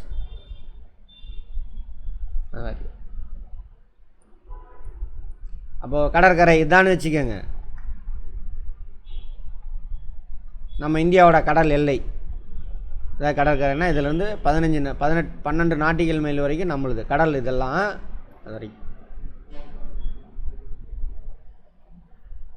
நம்மளோட டெரிட்டரி, நம்ம டெரிட்டரி வாட்டர்ம்பாங்க. இதுக்குள்ளே வேறு நாட்டு கப்பல் அது எந்த பிரச்சனை நடந்தாலும் இந்த 12 நாட்டிக்கல் மைல் வரைக்கும் கடலுக்குள்ளே வேறு நாட்டு கப்பல் வருது, நம்ம கப்பல் வருது, மோதிக்கிச்சு, சண்டை அல்லது நம்மளால் சுட்டுவிட்டான், அந்த மாதிரிலாம் வந்துச்சுனாக்கா இந்திய நாட்டோட சட்டப்படி தான் என்ன பண்ணுவாங்க, அது விசாரணை நடக்கும். இந்தியாவில் தான் விசாரணை நடக்கும். ஓகேவா? அதை தாண்டி 12 நாட்டிக்கல் மைல் தாண்டி இந்த மாதிரி ஏதாவது பிரச்சனை வந்துச்சுனாக்கா இன்டர்நேஷ்னல் கோர்ட் ஆஃப் ஜஸ்டிஸ்னு இருக்குது, அங்கே போகணும். அவன் தான் விசாரணை செஞ்சு அவன் தான் தீர்ப்பு கொடுப்பான். புரிஞ்சுதா? இதான் ஒரு நாட்டோட கடல் எல்லை. 2013 கடல் சட்டத்தின் மீதான மாநாடு நடைபெற்ற பொழுது ஒரு சில நாடுகளுக்கான கடல் எல்லை எவ்வளவுன்னு ஐநா சபை தீர்மானிக்குதாமா. அதன்படி ஜோர்டான் மற்றும் பாலவ் நாடுகளுக்கு இடையான கடல் மைல் வெறும் 3 நாட்டிக்கல் மைல் தான். கடல் மைல்லாம் நான் அர்த்தம் இங்கிலீஷில் நாட்டிக்கல் மைல் கடலில். அந்த நாடுகளுக்கு மட்டும் வித்தியாசம். அதுமாதிரி பெனின், காங்கோ குடியரசு, எல் சால்வடார், பெரு, சோமாலியா, அந்த நாடுகளுக்கு 200 கடல் மைல் வரைக்கும் அவங்க நாட்டோட எல்லையாமா. இது மட்டும் வித்தியாசம். பெரு வந்துட்டு இது சவுத் அமெரிக்கன் கண்ட்ரி. சோமாலியாலாம் வந்து எங்கே? ஆஃப்ரிக்கா, காங்கோ குடியரசுங்கெல்லாம். சரி, இது ஃபேக்ட்டு போட்டிருக்கோம். அடுத்து கடல் நீரோட்டம். கடல் நீரோட்டம்னா என்னென்னு பார்த்தோம். வார்த்தையில் அர்த்தம் இருக்கா? நீரோட்டம். கடலில் தண்ணி, நீர் ஓடிக்கிட்டே இருக்கும். ஒன்று நிற்காமல் ஓடிக்கிட்டு இருந்தால் அதுக்கு பேர் இங்கிலீஷில் என்னென்னு பார்த்தோம்? கரண்ட். நிற்காமல் ஓடிக்கிட்டு இருந்தால் கரண்ட். சார் வீட்லேயும் கரண்ட் இருக்குதுன்னு சொல்கிறோமே, என்னது அது? இந்த கரண்ட்டு எலக்ட்ரிக் கரண்ட். இது ஓஷன் கரண்ட்டு. எலக்ட்ரிக் கரண்ட் என்ன அர்த்தம்? எலக்ட்ரான் நிற்காமல் ஓடிக்கிட்டே இருக்கும், அப்போ காந்தப்புலம் ஏற்பட்டு ஃபேன் ஓடுது. எலக்ட்ரான் நிற்காமல் ஓடிக்கிட்டே இருக்கும், அப்போ காந்தப்புலம் ஏற்பட்டு அந்த எல்இடி பல்ப் எரியுது. சரி, வெப்ப ஆற்றல் உருவாகும். வெப்ப ஆற்றல்னால எல்இடி பல்ப் எரியுது. மின்சாரம், மின்னோட்டம் தான் மின்சாரம். எலக்ட்ரிக் கரண்ட் நிற்காமல் ஓடிக்கிட்டு இருக்கு அயன் பாக்ஸில். அப்போ அயன் பாக்ஸில் உள்ள கம்பி ஹீட் ஆகுது, அப்போ அயன் பாக்ஸ் ஹீட் ஆகுது. தண்ணி கொதிக்க வைக்கிறது, இதெல்லாமே அந்த கான்செப்ட் தான். சரியா? சரி, ஓஷன் கரண்ட் இது. அது மாதிரி கடலில் என்ன ஆகுது? தண்ணி ஒரு திசையில் நிற்காமல் ஓடிக்கிட்டே இருக்கும். இந்த ஓஷன் கரண்ட். என்ன காரணம் சார்? இருக்கிறதுல வெப்பம் எங்கே அதிகமாக இருக்கும்? பூமத்திய ரேகையில். ஒரு பொருள் வெப்பம் அடைஞ்சால் என்ன ஆகும்? விரிவடையுமா? விரிவடையுமா இல்லையா? புரிஞ்சுக்கங்க, அங்கே கேள்வி கேட்டுருக்கான். பொருள் வெப்பம் அடையும் பொழுது மாலிகுல் என்ன ஆகும்? வைப்ரேட் ஆகும். அப்போ என்ன, மாலிகுல் தள்ளி தள்ளி போகும். அப்போ ஒரு பொருள் வெப்பம் அடைந்தால் அந்த பொருள் என்ன ஆகும்? விரிவடையும். ஃபிசிக்ஸில் பார்ப்போம். அதனால தான் என்ன பண்ணுறாங்க, இந்த தண்டவாளம்லாம் இருக்குல்ல, ரயில்வே ட்ராக்லாம், 2 தண்டவாளத்தை அட்டாச் பண்ணும் பொழுது நடுவில் கேப் விட்ருப்பாங்கன்னு ஃபிசிக்ஸில் பார்த்துருப்போம். ஐஏஎஸ் கொஸ்டின் இதெல்லாம் மொக்க கொஸ்டின். ஆனால் மொக்க ஈஸியாக சும்மா புரிஞ்சிருந்தானா மொக்க, புரியலாம் பெரிய விஷயந்தான். 2 அட்டாச் பண்ணாலும் கேப் இருக்கும். அதேமாதிரி பாலம்லாம் கட்டுறாங்கல்ல, காரில் போவோம், பஸ்ஸில் காரில் பாலத்தில் தடக்கு தடக்கு தடக்குன்னு சத்தம் வருது? யாருக்கு தெரியும் சார்? கிராமத்தானா அதாவது பேசுவான், நம்ம அது மாதிரி எதுவும் பேச மாட்டோம். இப்படி ஓகப்படுது.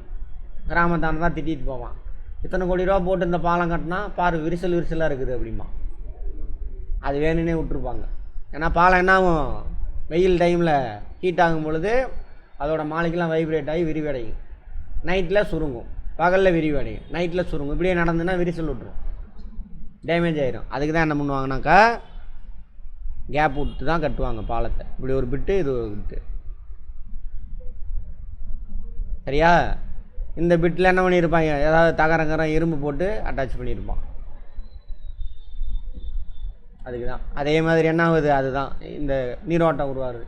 இங்கே வெப்பம் அதிகமாக, அப்போ கடல் அந்த நீர் மாலிக்குலாம் வைப்ரேட் ஆகி விரிவடையும். விரிவடைஞ்சான்னா அவன் அப்படி பொங்குன மாதிரி மேலே வரும் இங்கே. அதே இங்கே வெப்பம் இருக்காதா, வெப்பம் இல்லைன்னா என்ன ஆகும், மாலிக்கெல்லாம் வைப்ரேட் ஆகாமல் சுருங்கும். அப்போ இங்கே என்ன ஆகும், பள்ளம் உண்டாகும். சுருங்கி பள்ளமாக இருக்கும், இங்கே மேடாக இருக்கும். அப்போ இங்கேருந்து என்ன ஆகுது, அதை நோக்கி ஓடும். மேட்டிலேருந்து பள்ளத்தை நோக்கி தண்ணி ஓடுமா ஓடாதா? அப்படி தான் ஓடுது. பட்டு நேராக ஓடாமல் இங்கேருந்து இப்படி போய் இங்கே மோதி அப்படியே போவாங்க. ஏன் சார் இங்கேருந்து இப்படி போகுது அப்படின்னா, பூமி வேகமாக சுற்றுதில்ல, அதனால் இப்படி போகும். இப்படி போய் இந்த பக்கமாக போகும். அப்போ தீர்மானிக்கிறது யார்? கடல் நீரோட்டத்தை, வெப்பம், அப்புறம் பூமியோட சுழற்சி. அப்புறம் அங்கே விண்டு பார்த்தோம்ல, பிளானிட்டரி விண்ட்ஸு, அவங்க ஏன் இந்த டைரெக்ஷனில் போகுதுன்னு அதுதான். இப்போ இங்கேருந்து கடல் நீரோட்டம் இங்கே போகும். இங்கேருந்து ஏன் சார் இங்கே போகணும், இங்கேருந்து என்ன ஆகும், சப்ட்ராபிக்கல் ஹை ப்ரெஷர், இங்கேருந்து மேற்கத்திய காற்று இப்படி வீசும், கடல் நீரோட்டம் இழுத்துட்டு இங்கே போயிடும். ஞாபகம் ஃபுல்லாக மனசில் வச்சுட்டு பாருங்கள். அப்புறம் சலைனிட்டி, உப்பு அதிகமாக இருந்தாலும் என்ன, டென்சிட்டி அதிகமாகிடும். இவங்களாம் தான் காரணம். கேட்பாங்க. சரி, பெருங்கடல்களில் மேற்பரப்பிலும் அதன் அடி ஆழத்திலும் ஒரு குறிப்பிட்ட திசையில் நகரும் நீரினை கடல் நீரோட்டம் என்போம். இது இங்கே போயிடுச்சா, நகர்ந்து இங்கே சுருங்கி இருக்குல்ல, இங்கே கொஞ்சம் பள்ளமாயிடும். அப்போ அங்கேருந்து என்ன ஆகுதுன்னு ஒரு நீட்டம் உருவாகி இப்படி வரும், இப்படி ரவுண்ட் அடிச்சுட்டே இருக்கும். ஒரு கண்டத்தோட கிழக்கு கடற்கரையில் இங்கேருந்து போகக்கூடிய நீரோட்டம் வெப்பமாக இருக்குமா குளிராக இருக்குமா? வெப்பமாக இருக்கும். ஈக்குவேட்டரில் நான் வெப்பமண்டலம். அப்போ பூமத்திய ரேகையிலேருந்து போகிறது ஒரு கண்டத்தோட கிழக்கு கடற்கரை வரையாக கிராஸ் ஆகும். அங்கே ஒன்று போகும், இங்கே ஒன்று போகும். கண்டத்தோட கிழக்கு கடற்கரையில் ஓடக்கூடிய வெப்பம் நீரோட்டம் என்ன நீரோட்டம், வெப்ப நீரோட்டமாக இருக்கும். அப்புறம் அது ரவுண்ட் அடிச்சுட்டு என்ன பண்ணும், அதேமாதிரி இது இங்கேருந்து வந்துருச்சுல, அங்கே கேப் உருவாகுது, பள்ளம் உருவாகுது. ஸோ இங்கேருந்து அடியில் போகும் தண்ணி, குளிர் நீரோட்டம் அடியில் நகர்ந்து இப்படி போகும். அதுமாரி அங்கேருந்து வருதா குளிர் நீரோட்டம். எந்த திசை இது, ஆப்பிரிக்காவோட எந்த இடம், மேற்கு கடற்கரை. ஒரு கண்டத்தோட மேற்கு கடற்கரையில் எப்பயுமே என்ன நீரோட்டம் ஓடும், குளிர் நீரோட்டம். ஒரு கண்டத்தோனுடைய கிழக்கு கடற்கரையில் வெப்ப நீரோட்டம். கொஸ்டினாக கேட்பாங்க, பார்த்துக்கோங்க. கேட்கணும், இந்த மாதிரிலாம் கேட்கணும். வெப்ப நீரோட்டம், குளிர் நீரோட்டம் பார்த்தோம் இல்லையா?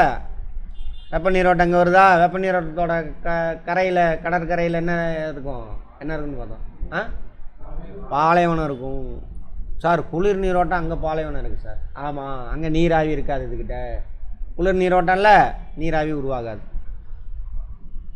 பாலைவனம் ட்ரையாக இருக்கும், மழை பெய்யாது, அது ஒரு காரணம். அதேமாரி இங்கே இது பாலைவனம் தான். அதேமாரி வெப்ப நீரோட்டமும் குளிர் நீரோட்டமும் சேருதுன்னு வச்சுக்கோங்க. குளிர் நீரில் வந்துட்டு கார்பன் டை ஆக்சைடு அதிகமாக இருக்கும். தண்ணி குளிர்ச்சி அடையும் பொழுது, என்னம்மா இலக்கியா கவனிக்கிறியா, தண்ணி குளிர்ச்சி அடையும் பொழுது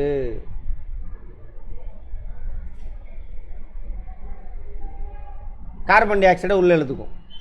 தண்ணி குளிர்ச்சி ஆக ஆக நாம கார்பன் டை ஆக்சைடு உள்ளே இழுத்துக்கும். புரிஞ்சதா? அதனால தான் ஐஸ் கட்டி. சயின்ஸ் கொஸ்டின் எல்லாமே. ஃப்ரீசரில் ஐஸ் வச்சுருக்கீங்களா? தலை தட்டின மாதிரி தான் வைப்பீங்க. இட்லி மாதிரி, இட்லி தலை தட்டின மாதிரி தான் ஊற்றுவாங்க. வெந்த ஒன்றா என்ன எப்படி இருக்கும்? புஃப்னு ஆயிடுச்சா? அதில் கார்பன் டை ஆக்சைடு உள்ளே உட்காந்து,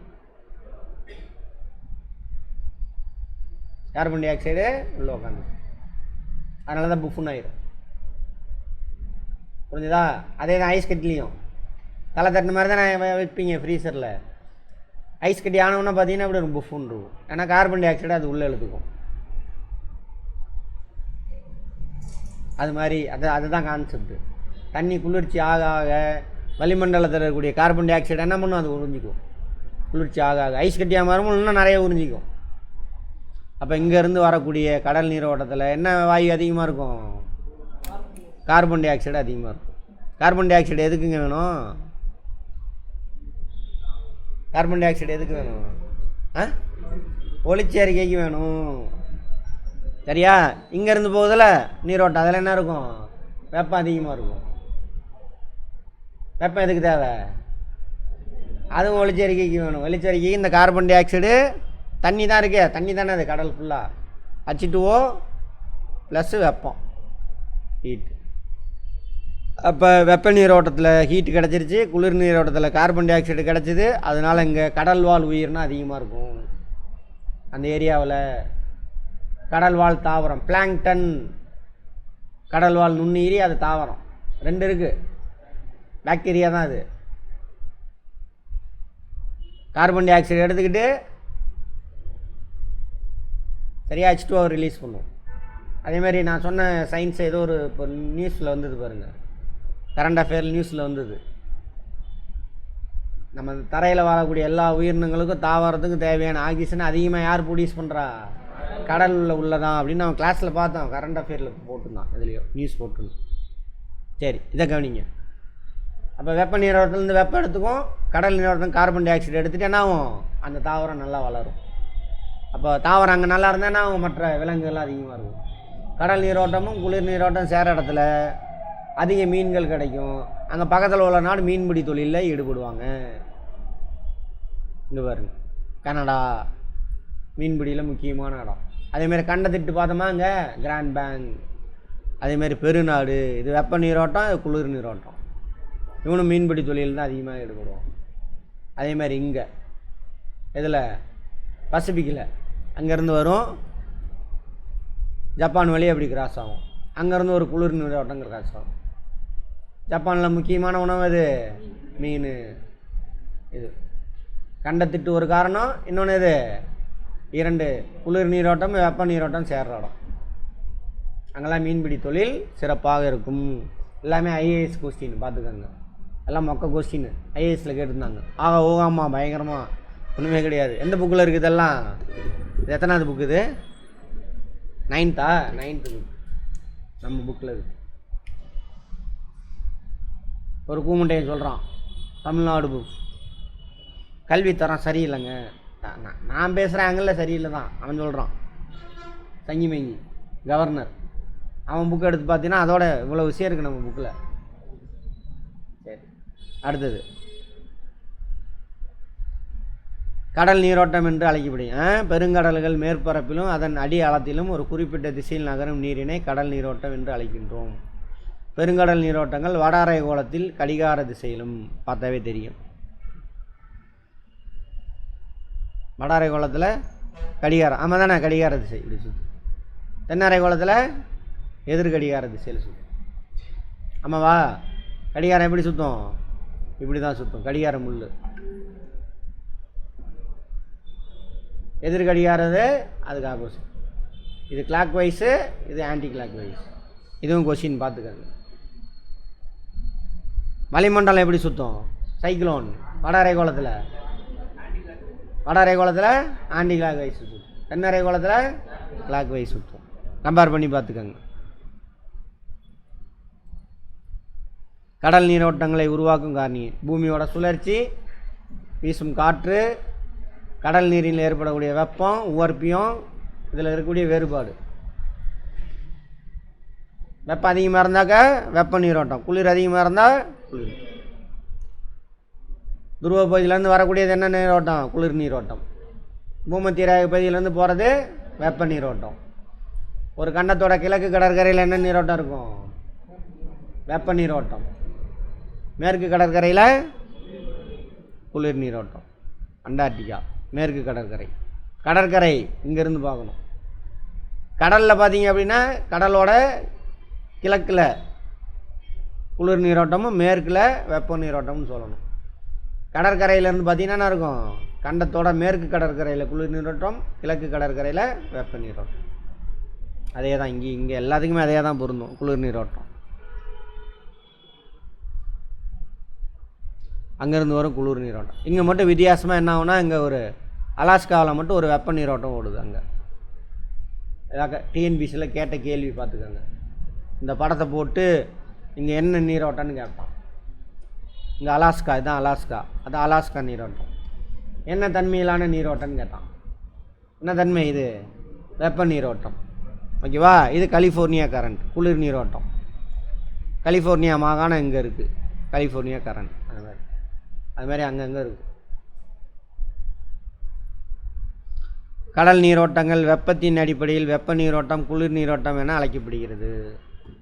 தாழ் அச்சக்கோட்டு பகுதியிலிருந்து, தாழ் அச்சக்கோடுனா இது தாழ் அச்சம், லோ லேட்டிடியூட் இங்கிலீஷில். அச்சங்களுக்கு நம்பர் போடுவாங்களா? எப்படி? 0, 1, 2. இதில் தாழ் நம்பர் எது? 0 தான். இதான் தாழ் அச்சங்கள்லேருந்து, பூமத்திய ரேகையிலிருந்து.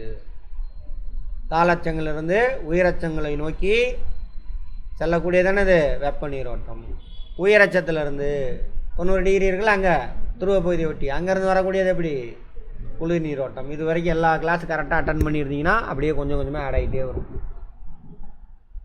பாருங்கள், நடுவில் திடீர்னு இன்றைக்கி வந்து உட்காந்தாலும் புரியாது. அதுக்கு யார் பொறுப்பு? இல்லை, நான் இல்லை. அதேமாதிரி உட்காந்துருக்கீங்க, புரிஞ்சிக்க ட்ரை பண்ணல, கேள்வியே கேட்கல, அப்பயும் மண்டையில் ஏறாது.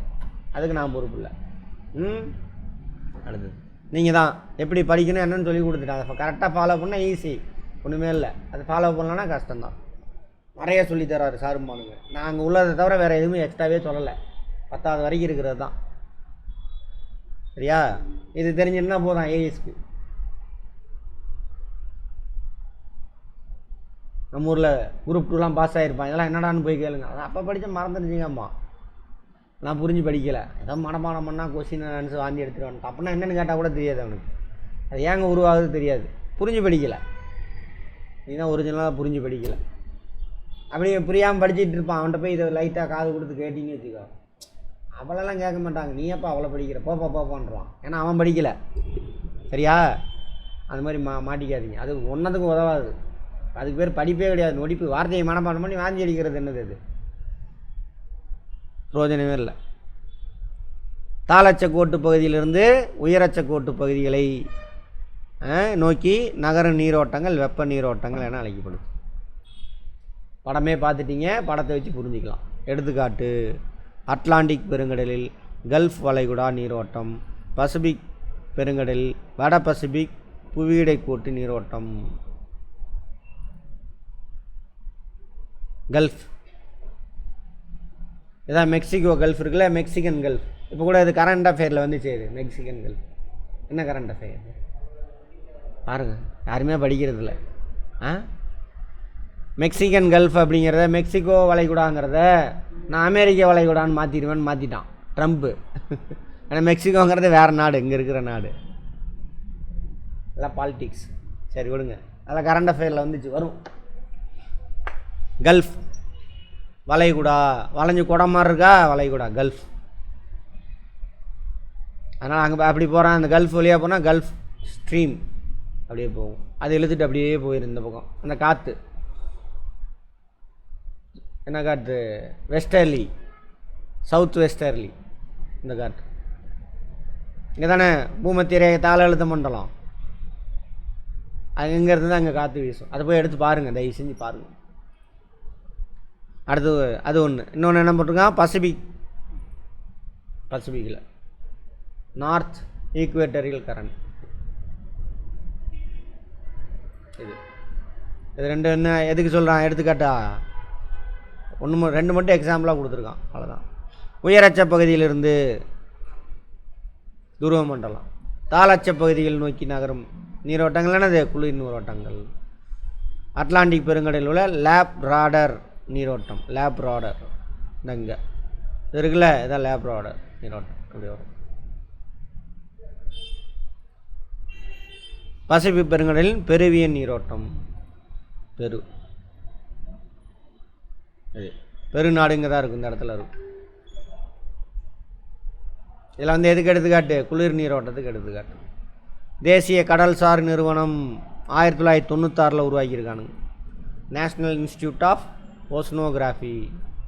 தலைமையகம் கோவாவில் இருக்காமா. டோனா பவுலா அது அந்த இடத்துக்கு பேர் தலைமையகம். கடல்சார் அம்சங்கள் பெருங்கடல் பொறியியல் என்ஜினியரிங், ஓசனோகிராஃபி ஓஷன் என்ஜினியரிங், கடல் அகலாய்வு ரிசர்ச். அதை பற்றிலாம் என்ன பண்ணுறாங்களாம்? ஆராய்ச்சி மற்றும் ஆய்வுகளை மேற்கொள்ளக்கூடிய நிறுவனமாக. ஃபேக்டில் கேட்பான், பார்த்துக்கோங்க. அதுதான் இந்த கடல் நீரோட்டத்திலே ஒரு பாட்டு பார்த்துட்டு வந்துடலாம். தனியாக ஒரு இதே கொடுத்துருக்குறான், அதை பார்த்துட்டு போவோம். கடல் நீரோட்டங்கள். தென் அட்லாண்டிக் பெருங்கடல். பாரதியிலே அர்த்தத்துக்கு பாருங்கள். தென் அட்லாண்டிக் பெருங்கடல்னால் இது அதோட கிழக்கு கடற்கரையில் எது இருக்குது, மேற்கு கடற்கரை என்னென்ன இருக்குதுன்னு பார்த்துட்டோம். ஆமாவா? ஞாபகம் இருக்கா? தென் அட்லாண்டிக் பெருங்கடல். அதில் தென் அரைக்கோளத்தில் இருக்கிறதா தென் அட்லாண்டிக் பெருங்கடல். இது வட அட்லாண்டிக் பெருங்கடல். சரி, என்ன சொல்கிறாங்க? பென்குலா நீரோட்டம், குளிர் நீரோட்டம். பென்குலா நீரோட்டம், இந்த பென்குலா எதை வேணாலும் கேட்பாங்க. என்ன நீரோட்டம்னு கேட்பான். எந்த கண்டத்தின் மேற்கு கடற்கரையில் போகுதுன்னு கேட்கலாம். எப்படி வேணாலும் கேட்பான், நீ புரிஞ்சு வச்சுப்போம். பென்குலா ஆப்பிரிக்கா கண்டத்தினுடைய மேற்கு கடற்கரை ஓரத்தில் போகுது. குளிர் நீரோட்டம் பென்குலா. எங்கேருந்து வருது? துருவ பகுதியிலேருந்து வருது, அண்டார்டிகாவிலேருந்து வரும். அப்படி நமீபியா கடற்கரையோட பகுதியில் பனிமூட்டமாகும். பனிமூட்டம் கடற்கரை ஓரத்தில் இந்த இடத்துல. ஏன்னா இது குளிர் நீரோட்டமா, இங்கே இது வெப்ப காற்று இங்கேருந்து வீசுது. அது குளிர்ச்சி அடைஞ்சு என்ன பண்ணும்? பனிமூட்டமாக மாறும். மழையெல்லாம் பெய்யாது, ஆனால் பனிமூட்டம் உருவாகும். பாலைவனம் அது சப்ட்ராபிக்கல் ரீஜன் இல்லை, அது சப்ட்ராபிக்கல். மேலேருந்து வளிமண்டலம் கீழே இறங்கும். அந்த காற்று குளிர்ச்சி அடைஞ்சு என்ன ஆகும்? மேகம் ஃபார்ம் ஆகும், மழை பெய்யாது. அதேமாரி இங்கே நமீபியா, இங்கே ஒரு கல்காரி டெசர்ட்னு ஒன்று இருக்கும். இந்த இடத்துல கல்காரி டெசர்ட். நமீபியா மற்றும் கல்காரி பாலைவனங்கள் வளர்ச்சி அடைய உதவுது. பாலைவனம் பெருசாகிறதுக்கு உதவுதாமா. எது? பென்குலா நீரோட்டம். முன்னாடி நம்ம படித்ததோட அப்படியே சேர்த்துக்கிட்டே வரும் ஒவ்வொன்றா பாருங்கள். எந்த பகுதியில் வெப்ப பாலைவனம் இருக்குன்னு பார்த்தோம்? சப்ட்ராபிக்கல். நமக்கு இருக்கா? 23 டிகிரிக்கு அந்த பக்கம் பாலைவனம் எல்லாம் அங்கே தான் இருக்கும் உலகத்துலேயே. அடுத்தது வட அட்லாண்டிக் பெருங்கடல். வளைகுடா நீரோட்டம், வெப்ப நீரோட்டம். வட அட்லாண்டிக் நீரோட்டம், அதுவும் வெப்ப நீரோட்டம். இது வரைக்கும் வளைகுடா நீரோட்டம். இதுக்கு இந்த பக்கம் வட அட்லாண்டிக் நீரோட்டம். இது வரைக்கும் கல்ஃபு. இங்கேருந்து தான் போகுது, இங்கேருந்து தான் போகும். போய் ரவுண்ட் அடிச்சு இப்படி போகும். அமெரிக்கா, வட அமெரிக்காவோட கிழக்கு கிடக்கு, அது அப்படியே இப்படி போகுது. இதுதான் இங்கிலாந்து. இப்படி போகிறதுனால, இந்த நீரோட்டம் ஓடுறதுனால இங்கிலாந்துலாம் குளிர் காலத்தில் இங்கிலாந்தோட கடற்கரைலாம் ஃப்ரீஸ் ஆயிடணும். இந்த கடற்கரைலாம் ஃப்ரீஸ் ஆயிரும் இதே இடத்துல இந்த பக்கம் இருக்கிறது. ஆனால் இங்கிலாந்து, அயர்லாந்து கடற்கரை, நார்வே கடற்கரையெல்லாம் ஃப்ரீஸ் ஆகாது. அதனால் வருஷம் ஃபுல்லாக என்ன பண்ணலாம்? கப்பல் ஓட்டலாம், வியாபாரம் செய்யலாம். அதனால தான் உலகத்தையே அவன் பிடிச்சான். மற்ற நாடுகள்லாம் ஃப்ரீஸ் ஆயிரும். இந்த நாடுகளுக்கெல்லாம் ஜெர்மனி பாருங்கள், எந்த நாட்டையும் போய் பிடிக்கல. 6 மாதம் அவன் கடல்லாம் ஃப்ரீஸ் ஆயிரும், கப்பல் ஓட்ட முடியாது. புரியுதா? அப்போ ஜெயிக்கிறது தோக்குறது எல்லாமே யார் தீர்மானிக்கிறா? ஜாகிரஃபி தான். ஜாகிரஃபி ரொம்ப ரொம்ப முக்கியம். ஜாகிரஃபி புரிஞ்சிங்கன்னா ஃபிசிக்ஸ், கெமிஸ்ட்ரி, பயாலஜி ஸ்ட்ராங்காக இருந்தீங்கன்னா இது ஈஸி. இந்நீரோட்டம் இப்போ மேலே உள்ள வளைகுடா நீரோட்டம் லேப்ராடர் கடல் நீரோட்டத்துடன் இணைவதன் விளைவாக பாருங்கள், இந்த இடத்துல கல்ஃப் ஸ்ட்ரீம், லேப்ராடர் கடற்கரை. அது என்ன நீரோட்டம்? குளிர் நீரோட்டம். இது வெப்ப நீரோட்டம், நீராவியை உண்டு பண்ணும். குளிர் நீரோட்டம் என்ன பண்ணும்? நீராவியை குளிரை வச்சு மேகத்தை உண்டு பண்ணும், மிஸ்ட்டு உண்டாக்கிறோம். அப்போ கப்பல் போக்குவரத்துலாம் கஷ்டமாக இருக்கும். மைனஸ். இந்த இடத்துல தான் டைட்டானிக் கப்பல் மூழ்குச்சு. என்னையா எங்கேயோ முடிச்சு போடுற? அங்கே தான் டைட்டானிக் கப்பல் மூழ்குச்சு. மேகம் ஃபார்ம் ஆயிடுச்சா? மிஸ்ட் இருக்கும், தெரியாது எதிரில் கப்பல் எவ்வளோ வருது, அங்கே என்ன இருக்குதுன்னு தெரியாது. போய் பனிப்பாறையில் மோதி மூழ்கிடுச்சு. இன்றைக்கி அதை பற்றி பேசுகிறாங்களா? இந்த இடம் தான் அது. அடுத்தது நாம் முன்னாடியே சொன்னது கண்டத்திட்டு பகுதி இருக்குது, வெப்ப நீரோட்டம், குளிர் நீரோட்டம். ஸோ மீன்கள் அதிகமாக இருக்கும். வெப்ப நீரோட்டத்தில் வெப்பம் இருக்குது, குளிர் நீரோட்டத்தில் கார்பன் டை ஆக்சைடு இருக்குது. ஸோ விளைவாக நியூ ஃபவுண்ட்லேண்ட் கடற்கரையோர பகுதியில் அதிக பதிமூட்டத்தை உருவாக்குகிறது. இது கடற்வழி பயணத்திற்கு தடையாக உள்ளது. மிகப்பெரிய மீன்பிடி தலங்களில் ஒன்றாகவும் விளங்குது. இது மைனஸு, இது ப்ளஸ்ஸு. மீன்பிடி தலம் வெப்ப நீரோட்டம் குளிர் நீரோட்டம் சேர்றதுனால கேட்பாங்க. யார் இது? வளைகுடா நீரோட்டம். மனப்பாடம் செய்ய மனப்பாடம், படத்தை பார்த்துட்டு பாருங்க. அடுத்தது இதில் எதை வேணாலும் கேள்வியாக கேட்கலாம். அடுத்தது வட அட்லாண்டிக்லேயே வட அட்லாண்டிக் ட்ரிஃப்ட்டு, ஆக்சுவலாக அதுக்கு பேர். இந்த கல்ஃப் அதுக்கு மேலே நம்ம இழுத்துட்டு போயிடும் அந்த பக்கம். அந்த வெஸ்டர்லி இருக்கு இல்லையா, பிளானிட்டரி விண்டு, அது அந்த பக்கம் இழுத்துட்டு போகுது. ஆக்சுவலாக இங்கே தான் போகணும், அது காற்று இழுத்துட்டு போயிடுச்சு. அப்படி இங்கே போகும். மேற்கு ஐரோப்பா இந்நீரோட்டம் உயர் அச்சங்க பகுதியில் உள்ள துறைமுகங்களில் ஆண்டு முழுவதும் பனி உறையாமல் இருக்க உதவுகிறது. உயரச்சத்தில் தானே இருக்குது, 45 டிகிரி தாண்டிடும். இதெல்லாம் ஆண்டு முழுவதும் பனி உறையாமல் இருக்கு. உதாரணம் ரோர்விக் துறைமுகம், நார்வேயில் இருக்குது. ரோர்விக் எது? நார்வே இது. அது ரஷ்யா அவன் பண்ண முடியாது, வியாபாரம் கப்பல் ஓட்ட முடியாது இவனுக்கு தான். இங்கெல்லாம் ஃப்ரீஸ் ஆகிரும். எப்போ? வின்டரில். சம்மரில் கரையும், வின்டரில் ஃப்ரீஸ் ஆகிரும், கப்பல் ஓட்ட முடியாது. மர்மான்ஸ் மற்றும் செவிரோ வின்ஸ்டிக் ரஷ்யாவில் இருக்கா? ரைட். இந்த இடத்துல மட்டும் இருக்கும் போல் இருக்கு. அப்போது இந்த இடம் வச்சுக்கோங்களேன், இந்த இப்படி வச்சுக்கோங்க, இந்த இங்கே ஏதாவது இருக்கும். இந்த பக்கம்லாம் பண்ண முடியாது, ரஷ்யா தான் இது எல்லாமே. ரஷ்யாவுக்கு இடம் இந்த இடத்துல மட்டும் இருக்கும், அங்கே மட்டும் பண்ணிக்கலாம். அதுக்கு அந்த பக்கம் எந்த துறைமுகமும் செயல்படாது. அதனால தான் இது இருக்குல்ல, உக்ரைன் கூட சண்டை போடுறான். ஏன்னாக்கா உக்ரைன் இங்கே இருக்குது. உக்ரைன் பக்கத்தில் ஒரு இடம். உக்ரைன் அவன் யூரோப்பியன் இதில் என்னது நேட்டோவில் சேர்ந்துட்டான் அப்படின்னாக்கா அவனுக்கு இந்த செங்கடல் இது வந்து பிளாக் சி வழியாக தான் வருவான். இந்த பக்கம் வியாபாரம் செய்கிறது கெட்டு போயிடும். அதனால தான் உக்ரைன் அவனை அங்கே சேர விடாமல் தடுக்கிறான்.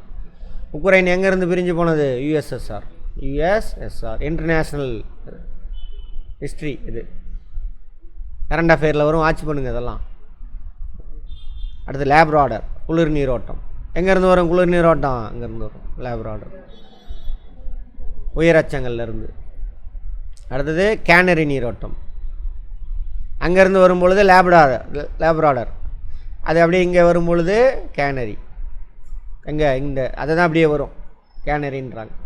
கேனரி நீரோட்டம் என்ன பண்ணுங்க? பாலைவனமா? இங்கேருந்து வெப்ப காற்று வீசுது, மேகமூட்டத்தை உருவாக்கும், ட்ரையாக இருக்கும், பாலைவனம். இங்கே பாலைவனம் உருவானதுக்கு அவரும் ஒரு காரணம். சரி, வளைகுடா நீரோட்டத்துடன் இணைவதன் மூலம் யார்? லேப்ராடர். பனிமூட்டத்தினை உருவாக்கி கடல் போக்குவரத்துக்கு தடையாக இருக்குது. அதே அந்த கதையை தான் முன்னாடியே பேசியாச்சு. இங்கே அடுத்து அப்படியே கிராஸாக இங்கே வந்துடுச்சு. ஆப்பிரிக்காவினுடைய மேற்கு கடற்கரை கேனரி சகாரா பாலைவனத்தின் விரிவாக்கத்தில் தாக்கத்தை ஏற்படுத்துது. அங்கே மழை பெய்யாமல் இருக்கிறதுக்கு இவரும் ஒரு காரணம். அடுத்தது தென் பசிபிக் பெருங்கடல். தென் பசிபிக் இங்கேருந்து ஸ்டார்ட் ஆகி அது வரைக்கும் கரெக்டாக ஃபுல்லாகவே இது பெருவியன் அல்லது ஹெம்போல்ட் நீரோட்டம், குளிர் நீரோட்டம். இது பெருவியன் அல்லது ஹெம்போல்ட் குளிர் நீரோட்டம். இங்கே ஒரு பாலைவனம் இருக்குது இந்த இடத்துல, சிலி நாட்டில் பாலைவனம், அது உயரமான பாலைவனம் வேறு, அட்டகாமா பாலைவனம். பாலைவனம் இருப்பதற்கு காரணமாக உள்ளது தான். சரியா? தென் அமெரிக்காவின் மேற்கு பகுதி எல்னினோவினால் வானிலை பாதிப்பை ஏற்படுகிறது. எல்னினோ சொல்லிதாகணுமா? சரி, எல்னினோ. எல்னினோனா குழந்தை இயேசுன்னு அர்த்தம் லத்தீன் மொழியில். அங்கே மட்டும் பாதிப்பு ஏற்படுத்தாது. சரியா? பசிபிக்கில் இருந்தால் நம்ம ஊர் பக்கம் காற்று வீசுது. இப்போ தென்மேற்கு பருவ காற்று டிசம்பர் மாதத்தில் என்ன ஆகுனா, இப்போ குளிர் நீரோட்டம் ஓடிக்கிட்டு இருக்கா, திடீர்னு என்ன ஆகும் அப்படின்னாக்கா இங்கே வெப்ப நீரோட்டம் இப்படி மாற்றி ஓட ஆரம்பிக்கும் 4-5 வருஷத்துக்கு ஒரு தடவை. அப்போ வெப்ப நீரோட்டம் ஓடிச்சுனாக்கா அங்கே லோ ப்ரெஷர் ஆயிரும். அப்போ நம்ம ஊர் பக்கம் வீச வேண்டிய காற்று அங்கே வீசும், நமக்கு மழை வராது. ஒழுங்கு மழை 4-5 வருஷத்துக்கு ஒரு தடவை மழை வர மாட்டாங்குதில்ல, அதான் காரணம். எங்கே பசிபிக் ஓஷனில் இங்கே நடக்கிற தாக்கம் நம்ம ஊரில் அடிக்குது. நம்ம ஊர் மட்டும் இல்லை, உலகம் முழுவதும் நிறையா அந்த மழை பெய்கிற இடத்துல பெய்யாது, பெய்யாத இடத்துல மழை கொட்டு எல்லாம் நடக்கும். அதான் சொல்கிறானுங்க அங்கே எல்னினோ. கேள்வி இதெல்லாம் பார்த்துக்கங்க. எல்னினோ ஐஏஎஸில் கேட்டிருக்கான், டிஎன்பிசி குரூப் 1 குரூப் 4 எல்லாம் கேட்டிருக்கான். எல்னினோ இந்தியாவில் பருவக்காற்று சரியான நேரத்தை தொடங்குவதில் தாக்கத்தை ஏற்படுத்துகிறது. தாக்கத்தை ஏற்படுத்தினா நல்லது நடக்கலாம், கெட்டது நடக்கலாம். எல்னினோ எஃபெக்ட் வந்துச்சுன்னா நான் சொன்னால இங்கே குளிர் நீரோட்டம் ஓடிக்கிட்டே இருந்ததுனாக்கா இங்கே குளிராக இருக்கிற இடத்துல என்ன இருக்கும், அழுத்தம் அதிகமாக இருக்கும். அப்போ அங்கேருந்து நம்ம ஊரில் வெப்பம் அடிக்குதா, வெயில், அங்கேருந்து காற்று ஒழுங்காக வீசிக்கிட்டே இருக்கும். அங்கே மட்டும் கிடையாது, இங்கே எல்லாமே ஆப்பிரிக்கா வரைக்குமே.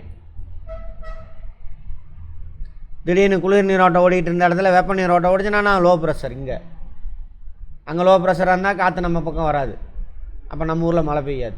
அதான் சொல்கிறாங்க. ஒரு வாரத்தில் சொல்லி முடிச்சிட்டாங்க. ஒரு இதில் இவ்வளோ அவ்வளோ விஷயம் இருக்குது. அடுத்து குரோஷியா, வட பசிபிக். தென் பசிபிக்கில் 1 பெருவியன், முக்கியமானது மட்டும் சொல்லி முடிச்சிட்டான். அடுத்து வட பசிபிக். வட பசிபிக்கில் அப்படியே பார்த்துன்னா இருக்கா, குரோஷியா, ஓயோஷியோ, அலாஸ்கா, கலிஃபோர்னியா. கலிஃபோர்னியா பற்றி முன்னாடியே பார்த்தோமா?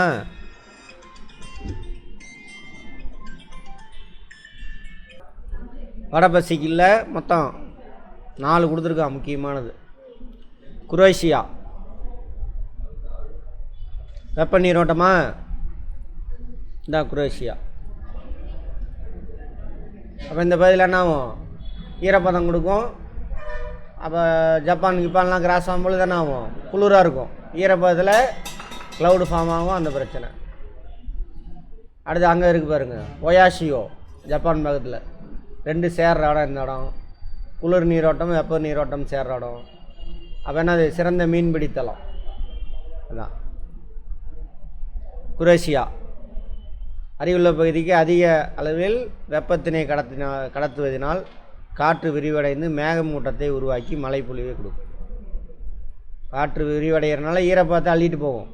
சரியா? அந்த ஈரப்பதம் என்ன மேலே வெளியில் போகும்பொழுது வளிமண்டலத்தில் கூலிங் ஆகி மேகமூட்டம். அதே தான் அது பாருங்கள், அந்த சேம் லேட்டிடியூடில் இங்கேயும் அதான் நடக்கும், இங்கேயும் அதான் நடக்கும். சேம் லேட்டிடியூடில் தான் என்ன இருக்கும், அந்த பாலைவனம்லாம் இருக்கும். அதேமாதிரி இங்கேயும் அதே கதை தான் இங்கேயும் நடக்கும், அதே லேட்டிடியூடில். இதை கண்டுபிடிச்சிருக்கானுங்க பல வருஷம் ஆய்வு செஞ்சு. அதை நம்ம கற்றுக்கணும். மனப்பாடம் பண்ணி வாந்தி எடுக்கிறது இல்லை, லைஃபுக்கு யூஸ் ஆகிறதுக்காக. ஒயோசியோ, அதாவது குளிர் நீரோட்டம். குரோஷியா நீரோட்டம் இணைவதால் ஹாக்கைடோ தீவில், அங்கே இருக்கக்கூடிய தீவு, ஜப்பானுக்கு பக்கத்தில் இங்கே அதிக பனிமூட்டத்தினை உருவாக்குவதுடன் கடல் போக்குவரத்து இடையூறாக உள்ளது. ஆனால் அது மைனஸு, இது ப்ளஸ்ஸு. சிறந்த மீன்பிடி தளம் ஹாக்கைடோ. ஸ்டேட்மெண்ட்டில் கேட்கலாம், பார்த்துக்கோங்க. அடுத்து அலாஸ்கா நீரோட்டம். அப்படியே இது மேற்கு பசிபிக், அது கிழக்கு பசிபிக். மேற்கு கிழக்கு அலாஸ்கா. குளிர் நீரோட்டம் தான் ஓடணும், அது ஏதோ தெரில, வெப்ப நீரோட்டம் ஓடுது. அலாஸ்கா, இது அலாஸ்கா. இது கனடா, இது யுஎஸ்ஏ. இந்த அலாஸ்கா மட்டும் யுஎஸ்ஏவுக்கு சொந்தம். ரஷ்யாக்காரன், இதெல்லாம் ரஷ்யா. இங்கே தான் அந்த டேட் லைன் போகும். டேட் லைன் அலாஸ்கா அடிக்கடி டிஸ்கவரியில் வரும் பாருங்க. டிஸ்கவரியில் அலாஸ்காவின் துறைமுகங்களை ஆண்டு முழுவதும் செயல்பட உதவுது. சேம் தான் இங்கே மாதிரியே ஆண்டு முழுவதும் செயல்பட. கலிஃபோர்னியா குளிர் நீரோட்டம். இது கலிஃபோர்னியா அங்கே ஒரு பாலைவனம் இருக்குது. மெக்சிகோ பாலைவனம். கடற்கரையோர பகுதி மேகமூட்டத்தினை உருவாக்குகிறது. அரிசோனா சோனாரன் பாலைவனங்கள் உருவாக காரணமாக உள்ளது. அது மட்டும் காரணம் இல்லை, மேலேருந்து வளிமண்டல கீழே இறங்கி சப்ட்ராபிக்கல், அதுவும் காரணம், இது ஒரு காரணம். இந்திய பெருங்கடலில் நிறையா இருக்குது, 2-3 இருக்குது. இங்கே ஒன்று ஓடுது, இது மாற்றி மாற்றி சுற்றும். இந்திய பெருங்கடலில் மட்டும் அந்த பருவ காற்று வீசல் அதுக்கு தகுந்த மாதிரி வீசும். அதில் இதை மட்டும் சொல்கிறாங்க ஆஸ்திரேலியன் கரண்ட். குளிர் நீரோட்டமா? அப்போ இங்கே என்ன இருக்கும்? பாலைவனம் இருக்கும்.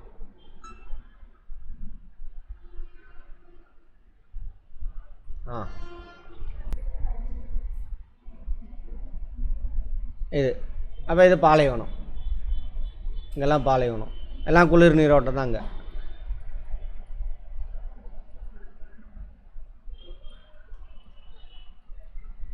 ஆஸ்திரேலியா மேற்கு கடற்கரையோர பகுதியில் மேகமூட்டத்தினை உருவாக்கும். மழை பெய்யாது, மேகமூட்டம் உருவாக்கும். மேற்கு ஆஸ்திரேலிய பாலைவனம் உருவாக காரணமாக இருக்குது. எல்லாம் படத்துலேயே பார்த்துக்கலாம். புரிஞ்சுக்கிட்டிங்கன்னா அப்படியே போய் எழுதலாம் சொந்தமாக. புரிஞ்சதை வச்சு எழுதணும் எதாக இருந்தாலும், மெயின்ஸாக இருந்தாலும் சரி.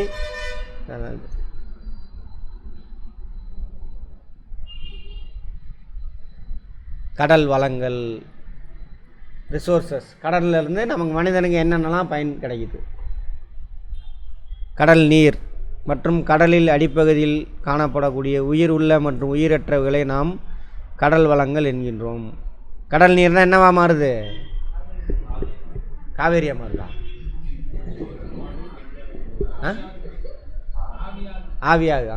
மழை நீர் கடல் அங்கே தான். அடுத்தது சமூகத்தின் நீடித்த தேவைகளை பூர்த்தி செய்வதில் கடல் வளங்கள் முக்கிய பங்கு. மீன் இருக்குல்ல, மீனில் பெரும்பங்கு அங்கே கடலில் இருந்தால் வருது. கேரளா மீன்லாம் கடலில் இருந்து வர்றது தான். சரியா? அது பலதரப்பட்ட கடல்வாழ் உயிரினங்கள் உணவு, மருத்துவம், அழகு சாதன பொருள், தொழிற்துறைகளில் பயன்படுகிறது. ஆற்றல். ஆமாவா? என்ன ஆற்றல் கிடைக்குது? ஓத ஆற்றல், அதிலேருந்து மின்சாரம் எடுக்கலாம். அலை ஆற்றல், அதிலேருந்து எடுக்கலாம். சரியா? நீரோட்டத்தில் கூட மின்சாரம் எடுக்கலாம். அப்புறம் கடல் வெப்பமாகுதுல்ல, வெப்பமாக நீராவி உருவாகுதுல, அந்த நீராவியை பிடிச்சி ஃபேனை சுற்ற வைக்கலாம். இந்த மாதிரி நிறைய விஷயத்தில் யூஸ் பண்ணலாம். கனிம வளம் நிறையா, மினரல்ஸ், பெட்ரோலியம், டீசலு, இயற்கை எரிவாயு, உப்பு எல்லாங்கிற கனிம வளம் தான் அதெல்லாம். அப்புறம் தண்ணி. சென்னைக்கெலாம் இப்போது குடிக்கிற தண்ணி எங்கேருந்து எடுக்கிறான்? கடல் தண்ணியை தான் நல்ல தண்ணியாக மாற்றி கொடுக்குறாங்க. அந்த திட்டத்தை கொண்டு வந்தது யார்? கடல் நீரை குடிநீராக்கும் திட்டம். கண்ணை மூடிட்டு சொல்லிடலாம் நீங்கள். எல்லாம் செஞ்சு வச்சுருக்கான். அவனை தான் கை வைக்க பையன் சொல்கிறானுங்க, திருடன் இருக்கானுங்க. என்னடாண்ணா எல்லோரும் மேலே வரானுங்களாமா, பொறுக்க மாட்டேங்குது இவனுங்களுக்கு மேலே உட்காந்துருக்குறவனுங்க. சரி, அவன் தான் எழுதிட்டு போகிறான். யார் மூலியமாக மேலே வந்தோம் அவனையே திட்டமேன்னு அறிவு கூட இல்லாமல் நம்ம திட்டிகிட்டு உட்காந்துருக்குறோம். ஏன் இதெல்லாம் புரிஞ்சு படிக்கல, அதான் பிரச்சனையே. சரியா? ஆமாம்.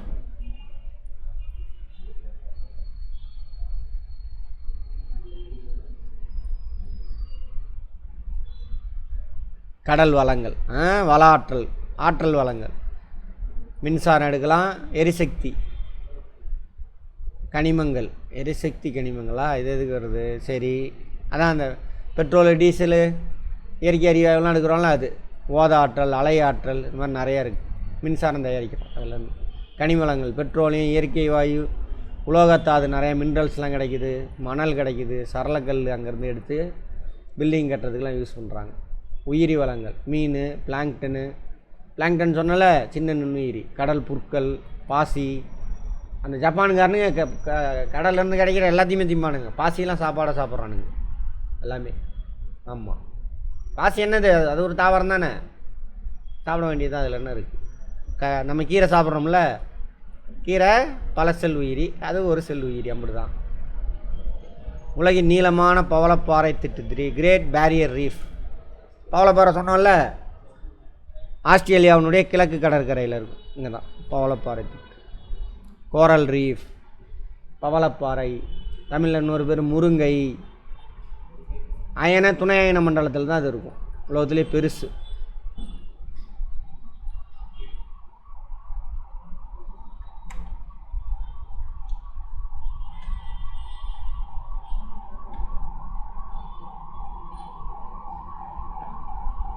கடலுக்குள்ளே பயங்கர பெருசுங்க பாருங்கள், போட்டிருக்கானா நிறையா ஃபுல்லாக.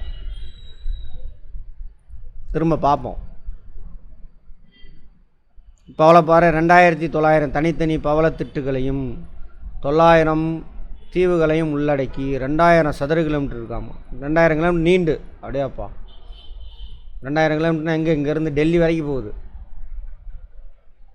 இது 3,50,000 சதுர கிலோமீட்டர் பறந்து காணப்படுதாமா. ஆஸ்திரேலியன் குயின்லாந்து மாகாணத்தின் அருகே உள்ள பவளக்கடலில் இதன் அமைவிடம் உள்ளது. மாகாணம் மாநிலம் சொல்கிறோம்ல, அது மாதிரி இங்கே இந்த ஏரியா குயின்லாந்து மாகாணங்க வரும்.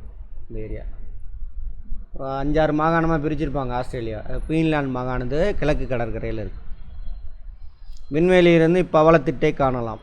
புவியின் உயிரினப்பன்மை நிறைந்த இடங்களில் ஒன்றாக இப்பறந்த இடம் இருக்குது. பல பில்லியன் நுண்ணிய உயிரான பவள மொட்டுகளால் பவளப்பாறைகள் உருவானது. கடலுக்குள்ளே இருக்கிற வரைக்கும் பவளப்பாறையாக இருக்கும். 2000 தீவு இருக்குன்னு போட்டிருக்கானா, 900 தீவா, 900 தீவு. வளர்ந்து அப்படியே மேலே வந்துடும். அது நீர்நிலை குறைஞ்சிருச்சு அப்படின்னா தண்ணிக்கு மேலே வந்துடும். அதெல்லாம் உடஞ்சி மணல் திட்டா மாதிரி தீவாக மாறி. அப்படி இந்தியாவில் ஒரு தீவு இருக்குதுன்னு சொன்னேன். எந்த தீவு? லட்சத்தீவு இருக்குல்ல, லட்சத்தீவு. அதெல்லாமே என்னது? பவளப்பாறைகளால் உருவான தீவுகள். எங்கே இருக்குது லட்சத்தீவு? தென்மேற்கில். இங்கே லட்சத்தீவு இந்த பக்கம்லாம். அந்தமான் நிக்கோபார்லாம் வல்கானிக் ஐலாண்ட். நேற்று ஒரு வீடியோ அனுப்பியிருந்தீங்களே, எதுக்கு அனுப்பியிருந்தீங்க? அதை கதிரவன், அது வேறு. அதை நான் நடத்தும் பொழுதே கரெக்டாக கவனிச்சிருந்தேன். அது அர்த்தம் புரியும். சரியா? உலகின் 7 இயற்கை அதிசயங்கள் ஒன்றான CNN இதனை அடையாளம் கண்டுள்ளது. CNN.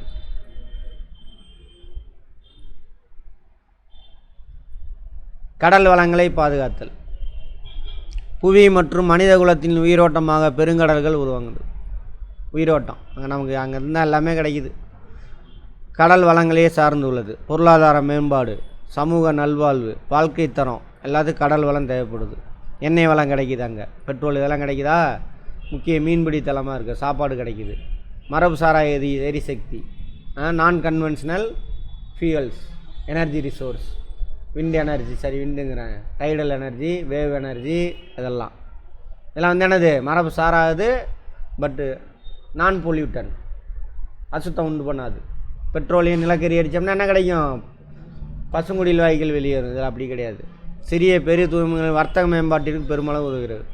கடற்கரை சுற்றுலா உலகம் முழுவதும் உள்ள மக்களை தன்பால் ஈர்த்து பல முன்னேற்றத்துக்கு உருவாது. ஆமாவா? சென்னை பீச் என்ன பண்ணாங்கப்பா? ஆல்ட்ரு பண்ணுறாங்களே. எதுக்கு? நிறையா சுற்றுலா பயணிகளை இழுக்கிறதுக்கு. அது மூலிமா என்ன ஆகும்? இவ்வளோ செலவு பண்ணுறாங்க, தேவையில்லாமானுங்க. அது பண்ணாங்கன்னா நிறைய பேர் வருவான் சுற்றுலா பயணி. அதனால் வெளிநாட்டு கரன்சிலாம் நமக்கு கிடைக்கும். அங்கே 10 பேருக்கு வேலை கிடைக்கும். 10 பேருக்கு அந்த கடை வச்சுருக்காங்கள, அவனுக்குலாம் வருமானம் கிடைக்கும். அது மூலம் அரசாங்கத்துக்கு வரி போகும். புரியுதா? அதெல்லாம் சொல்கிறாங்க. கோவாக்கெலாம் எதுக்கு போகிறோம்? கடற்கரையை பார்க்குறதுக்கு தான் போகிறது. கடற்கரைக்கு. அடுத்தது, பெருங்கடலில் வெப்பநிலை ஆழத்தை நோக்கி செல்ல செல்ல குறையும். சூரிய ஒளி போகாது, அதனால் குறையும். கடல் நீரோட்டங்கள் உருவாக காரணம் அனைத்தும்.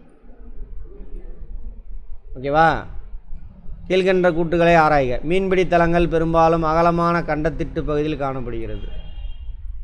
சரி. மிதவெப்ப மண்டல பகுதிகளில் மீன்பிடி தொழில் நன்கு வளர்ச்சி அடைந்துள்ளது. மிதவெப்ப மண்டலம் தான் பார்ப்போம், வெயிட் பண்ணுங்க.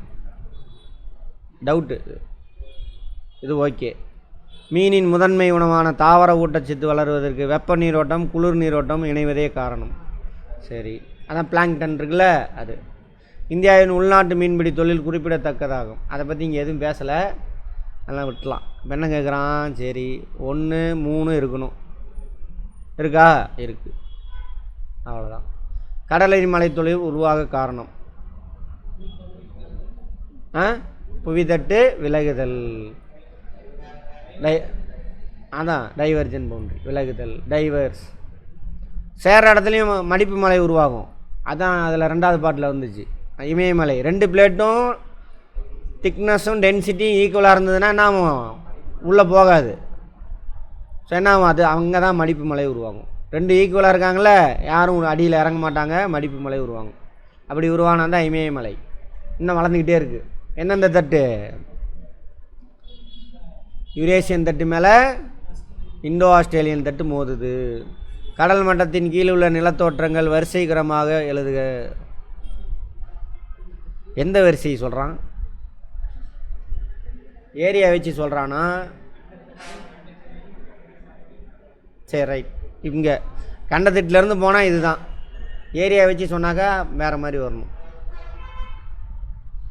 சரியாக பொருந்துவது எது? வளைகுடா நீரோட்டம் பசிபிக்லையா இருக்குது, அட்லாண்டிக். லேப்ராடர் வட அட்லாண்டிக். கேனரி மத்திய தரைக்கடலில் கிடையாது, மத்திய தரைக்கடல் பற்றி பார்க்கவே இல்லை. மொசாம்பிக் அதுவும் தெரியல. சரி, இதுதான் கரெக்டு, நமக்கு தெரியும்.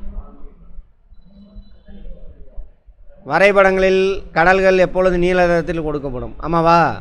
ஆமாம். இது கடல்களின் இயற்கை நிறத்தை காட்டுகிறது, கரெக்டு. ரெண்டு சரி, இதுக்கு சரியான காரணம். ஆழ்கடல் மட்டக்குன்றுகள் காயட் என்று அழைக்கப்படுது, அப்படியே சொல்கிறாங்க. பாலைவனத்தில் காயட்டுன்னு சொல்லுவோம். காயட். அனைத்து காயட்டுகளும் எரிமலை செயல்பாடுகளால் உருவானவை. சரி, கரெக்டு தான் ரெண்டுமே. கடலடி தளத்தில் காணப்படும் ஆழமான குறுகிய பகுதி கடலடி பள்ளத்தாக்கு. சரி, ஆழமான குறுகிய பகுதி கரெக்டு தான். இவை கண்டத்திட்டு சரிவு உயர்ச்சிகளை கட்டுப்படுத்துகின்றன. இல்லை, இதெல்லாம் கிடையாது, இது மட்டும்தான் கரெக்டு. ட்ரெஞ்சு சொல்கிறாங்க. வட்ட பவளத்திட்டு அட்டோல்ஸ். பவளத்திட்டே வட்டமாக இருந்து நடுவில் தண்ணி இருக்கும், அப்படியே அட்டோல்ஸ். அட்லாண்டிக் பெருங்கடலில் பரவலாக காணப்படுது. இல்லை, பசிபிக்கில் தான் பரவலாக இருக்குது. ஆழமான பகுதியில் கடல்வாழ் உயிரினங்கள் குறைவாக உள்ளன. கரெக்ட், 2 மட்டும் கரெக்ட். மரியானா அகழி.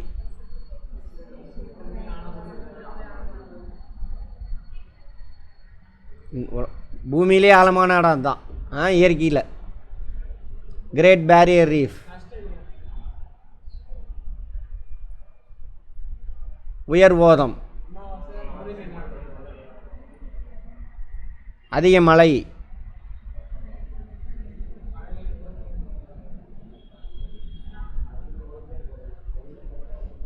ஜப்பான் கடற்கரையோரம்.